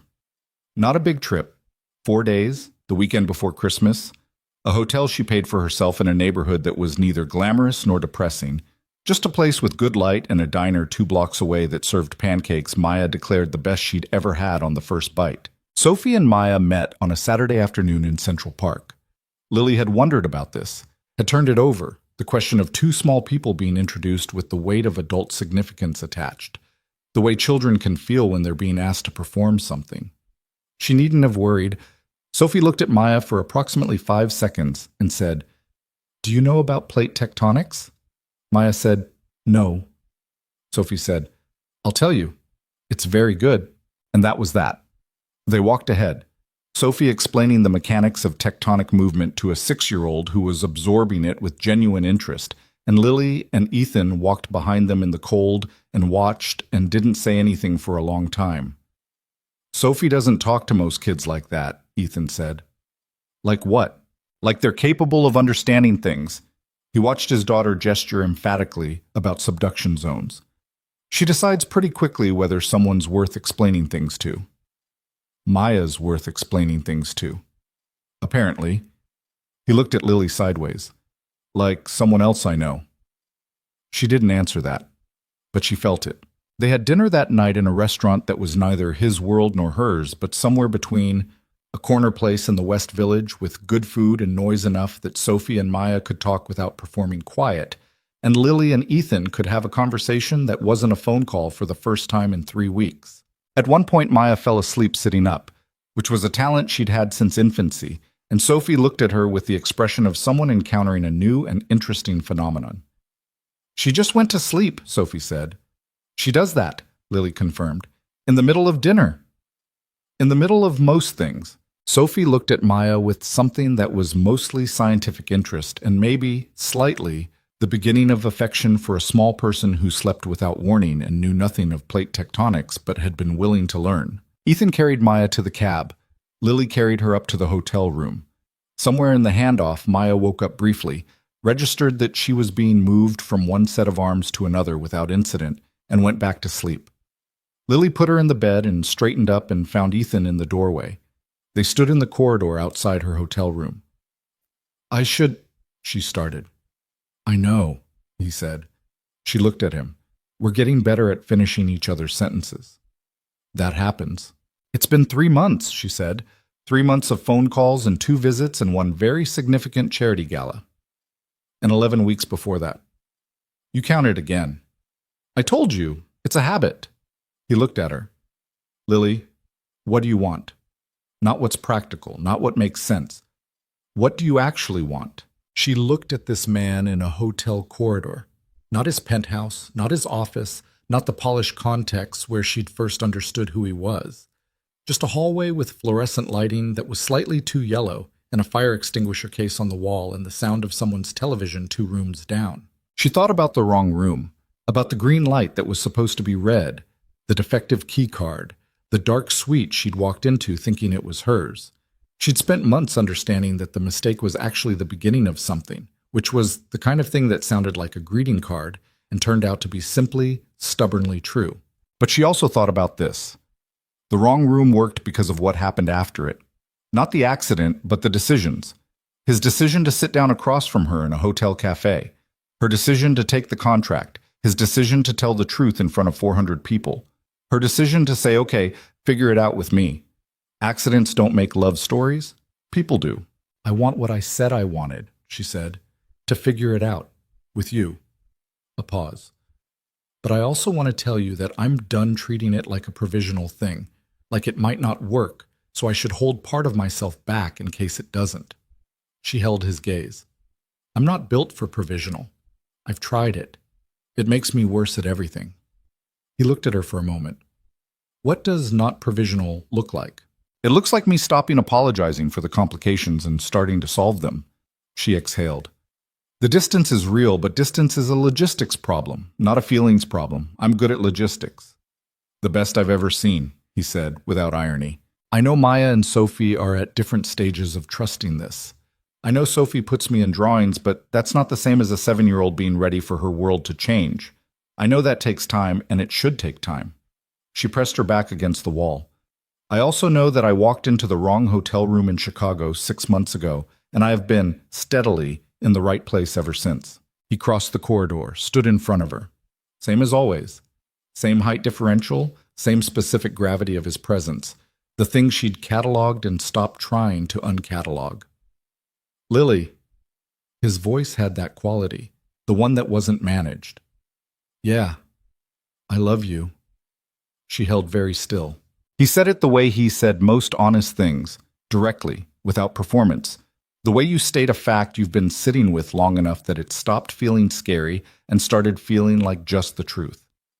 I've been trying to figure out when to say it, he continued. I kept thinking there would be a better time, a better context, and then I thought, that's the kind of thing I'd tell someone else not to do. Wait for perfect circumstances to say a real thing. She looked at him. I love you, she said. He blinked, the slightest fracture in the steadiness. I've known for a while, she said. I've just been careful. Careful, she agreed. And I'm done with careful as a way of not saying true things. Careful about the gala was good. Careful about my feelings. She shook her head. It was just expensive. He kissed her in the corridor with the yellow fluorescent light and the television 2 rooms down, and it was nothing like an event she'd planned, and nothing like a penthouse in Manhattan, and nothing like the wrong hotel suite in Chicago. It was just a hallway, just 2 people. It was enough. It was more than enough. They worked out the logistics over January and February the way Lily worked out most logistics, methodically, honestly, with a clear acknowledgement of the problems before attempting the solutions. The distance was the first thing. Chicago to New York was not insurmountable. It was a short flight or a long day, and they'd already been doing it. But doing it indefinitely as a permanent structure wasn't a life. It was an arrangement, and neither of them wanted an arrangement. She didn't move immediately. That was the first thing they agreed on. No dramatic gesture that bypassed the practical questions and created new problems. She had a job, a lease, a 6-year-old who was enrolled in school and attached to her teacher and her neighborhood. Maya's life didn't get restructured because 2 adults had reached a conclusion. What happened instead was slower and more real. Lily began building a client base in New York. Priya made introductions. The Callaway Foundation Gala was a credential that opened doors, and she had 3 consulting contracts signed by February and a 4th in discussion. She started looking at apartments in Brooklyn, in the neighborhood where her hotel had been in December, because she liked the light and the diner and the feeling of it. Not Ethan's building, not his world, hers, that would become connected to his. Ethan's assistant, Andrea, who Lily had come to understand was both hyper-competent and quietly invested in this outcome, helped her navigate the moving logistics with the same calm efficiency she brought to everything. Lily had thanked her once, and Andrea had said dryly, I've been with Mr. Callaway for 7 years. He's been better since September. I don't need thanks. I need this to continue. Lily had laughed for a solid 30 seconds. Maya's school situation was the piece that required the most care. Lily talked to her about it over several weeks, not as a decision already made, but as a conversation, which was how she'd always tried to talk to Maya, because a child who'd already had her world rearranged by loss deserved to feel like she had a hand in the arrangements. Would you want to live in New York? Lily asked. They were at the kitchen table on a Sunday, pancakes in progress, the specific domesticity of a Sunday morning that had been their constant for years.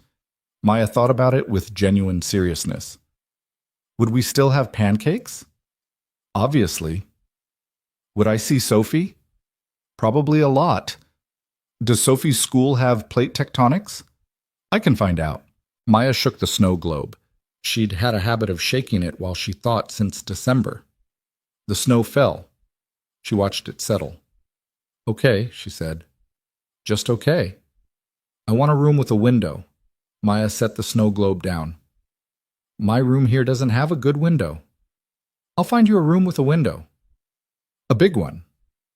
A big one, Lily confirmed. Maya went back to watching the pancakes cook with the satisfaction of someone who has negotiated successfully. The move happened in April, not the clean cinematic version where everything fits in boxes and the new city opens its arms.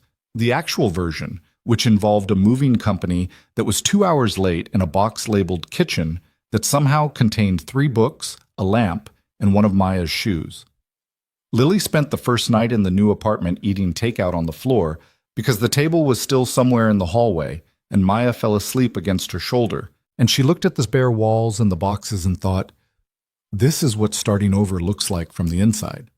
It wasn't beautiful, but it was real, and it was hers. Sophie came to see the apartment 2 days after the move, with the evaluating eye she brought to everything. She walked each room slowly, asked practical questions about the window in Maya's bedroom and the layout of the kitchen, and finally stood in the living room with her hands on her hips. It needs things on the walls, she said. We just moved in. Still, she looked at Lily. Maya said her window is big. She asked for a big window.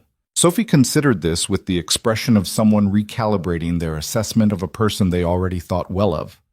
That was smart, she said. She has good taste. Like someone, Sophie said, and looked at her, and they both understood what she meant without the sentence needing to be finished. The 4 of them, Lily, Ethan, Sophie, Maya, were not a unit that had arrived at itself cleanly. There were days Sophie went quiet in a way that wasn't sullenness exactly, but was something close to grief, a missing that didn't go away just because something new had arrived. There were days Maya asked about her parents in the way she sometimes did, bluntly and without warning, and Lily answered as honestly as a person can answer questions that don't have satisfying answers. There were negotiations about space and schedules, about what dinner looked like when 2 very different children had very different ideas about what belonged on a plate. There was one afternoon in May when Sophie and Maya had an argument about something small that became about something large, the way children's arguments do. And both of them cried and neither of them would say why. And Lily and Ethan sat in the kitchen afterward and looked at each other with the particular exhaustion of people who are building something that doesn't come with instructions. Are we doing this right? She asked. Probably not entirely, he said. I'm not sure there's a right. Very reassuring. You want reassurance or you want honest? Both, she said.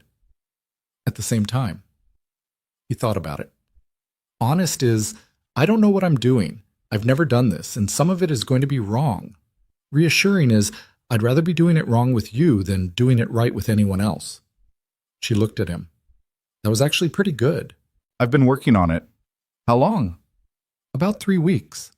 She laughed, the real kind. He smiled. Not the almost smile, not the managed one. His actual face. They were going to be okay, not because it was easy or fated or any of the things stories like to claim about themselves, but because they were both showing up, and showing up imperfectly, and continuing anyway. That was the thing Lily understood now that she hadn't fully before. Love isn't the feeling. The feeling is just the beginning. Love is the decision you make at 7 in the morning when you're tired and someone needs something and you'd rather be asleep, and you do the thing anyway. It's the conversation you have instead of avoiding, the truth you say instead of the careful version, the room you choose to stay in. She'd walked into the wrong room. She'd built a life in it. One evening in June, the city warm now, spring having done its usual reluctant transition into something that finally felt like summer, Ethan took her and Sophie and Maya back to Chicago for a weekend trip. It was Sophie's idea, actually. She'd been curious about the city since Lily had talked about it, and Maya had described Lincoln Park in the specific terms of someone who had strong opinions about parks, and Sophie had decided she needed to investigate. They stayed at the Alderton Grand, same hotel, different rooms, adjacent ones, both on the 14th floor, well away from the 24th. On the second evening, after Sophie and Maya had been put to bed in the girls' room with the television on low and the negotiated compromise of one more episode of a nature documentary about deep-sea creatures, Lily and Ethan were in the corridor. He took her hand and they walked to the elevator, rode up to the 24th floor. She knew where they were going before he pressed the button, and she stood beside him in the elevator and didn't say anything. The hallway was identical to every other hallway in the building. Long, gold-lit, doors repeating in both directions. They stood in front of room 2416. She looked at it. The brass numbers. The card reader. The ordinary door that led to the first morning of everything. I think about that night sometimes, she said. What do you think? I think I was so tired I could barely see straight. She looked at the door. I think if I hadn't been that tired, I would have double-checked the number. If you double-checked the number, none of this. Yeah. She was quiet for a moment. I also think, I've thought about this a lot actually, the accident wasn't the thing. The accident just put us in the same room. Everything after that was a choice. He looked at her. You chose to sit down in the cafe, she said. I chose to take the contract. You chose to put the program cards down. I chose to turn my hand over. She met his eyes. The accident was a door. We're the ones who walked through it. He was quiet for a moment. That's true, he said. I know. She looked at the door one more time. I just wanted to say it, because the accident is going to be a story we tell. The wrong room, the defective key card, it's a good story. She turned to face him. But I want us to know that we did this, not a mistake. Us. He looked at her with the expression she'd stopped trying to catalog because it was just his face now. The one she knew, the real one, without any of the management. He pulled her in. She pressed her face against his jaw, same as she had the first night in his kitchen, and he held her in a hallway on the 24th floor of a Chicago hotel while the city did its indifferent luminous thing beyond the windows, and they stood there for a while. We should go back down, she said eventually.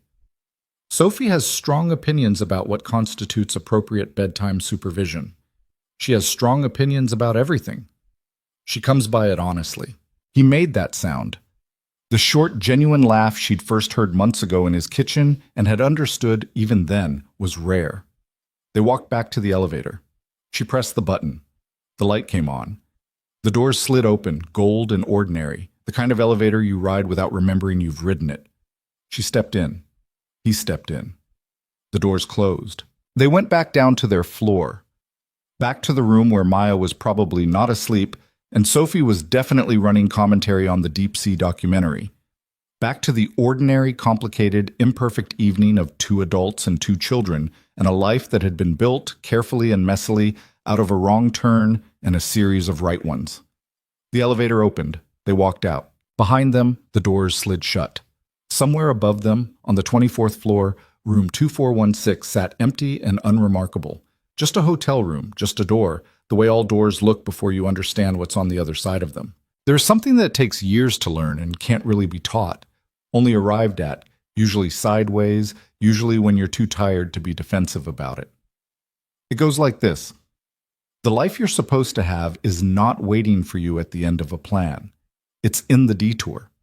It's in the moment you checked the wrong number and walked into the wrong room and were too exhausted to be anything other than exactly who you were. It's in the decision you made the next morning to be honest instead of managing the situation. And the one after that, and the one after that, Lily had spent years being careful. She'd been careful with her feelings, and careful with her trust, and careful with the version of herself she let people see, because careful had always felt like the responsible thing. Careful kept you from being hurt. Careful kept you in control of the terms. What careful had actually done was keep her small, not safe, small. The hurt she'd been avoiding was never as bad as the habit of avoiding it. The control was an illusion. The terms were always going to be renegotiated by something she hadn't planned for. The defective key card. The green light. She had walked into the wrong room. And every choice she had made since, the honest ones, the scared ones, the ones that cost her something she was glad to lose, had led her here. To a hallway in a hotel in her own city. To a man who remembered how she took her coffee and put his cards down when he meant what he was saying. To a 7-year-old who waited to see if she was going to stay, and a 6-year-old who negotiated for a big window and fell asleep in the middle of dinner and shook a snow globe when she needed to think. She hadn't planned any of it. She'd shown up for all of it. In the end, that was the whole story. That was enough.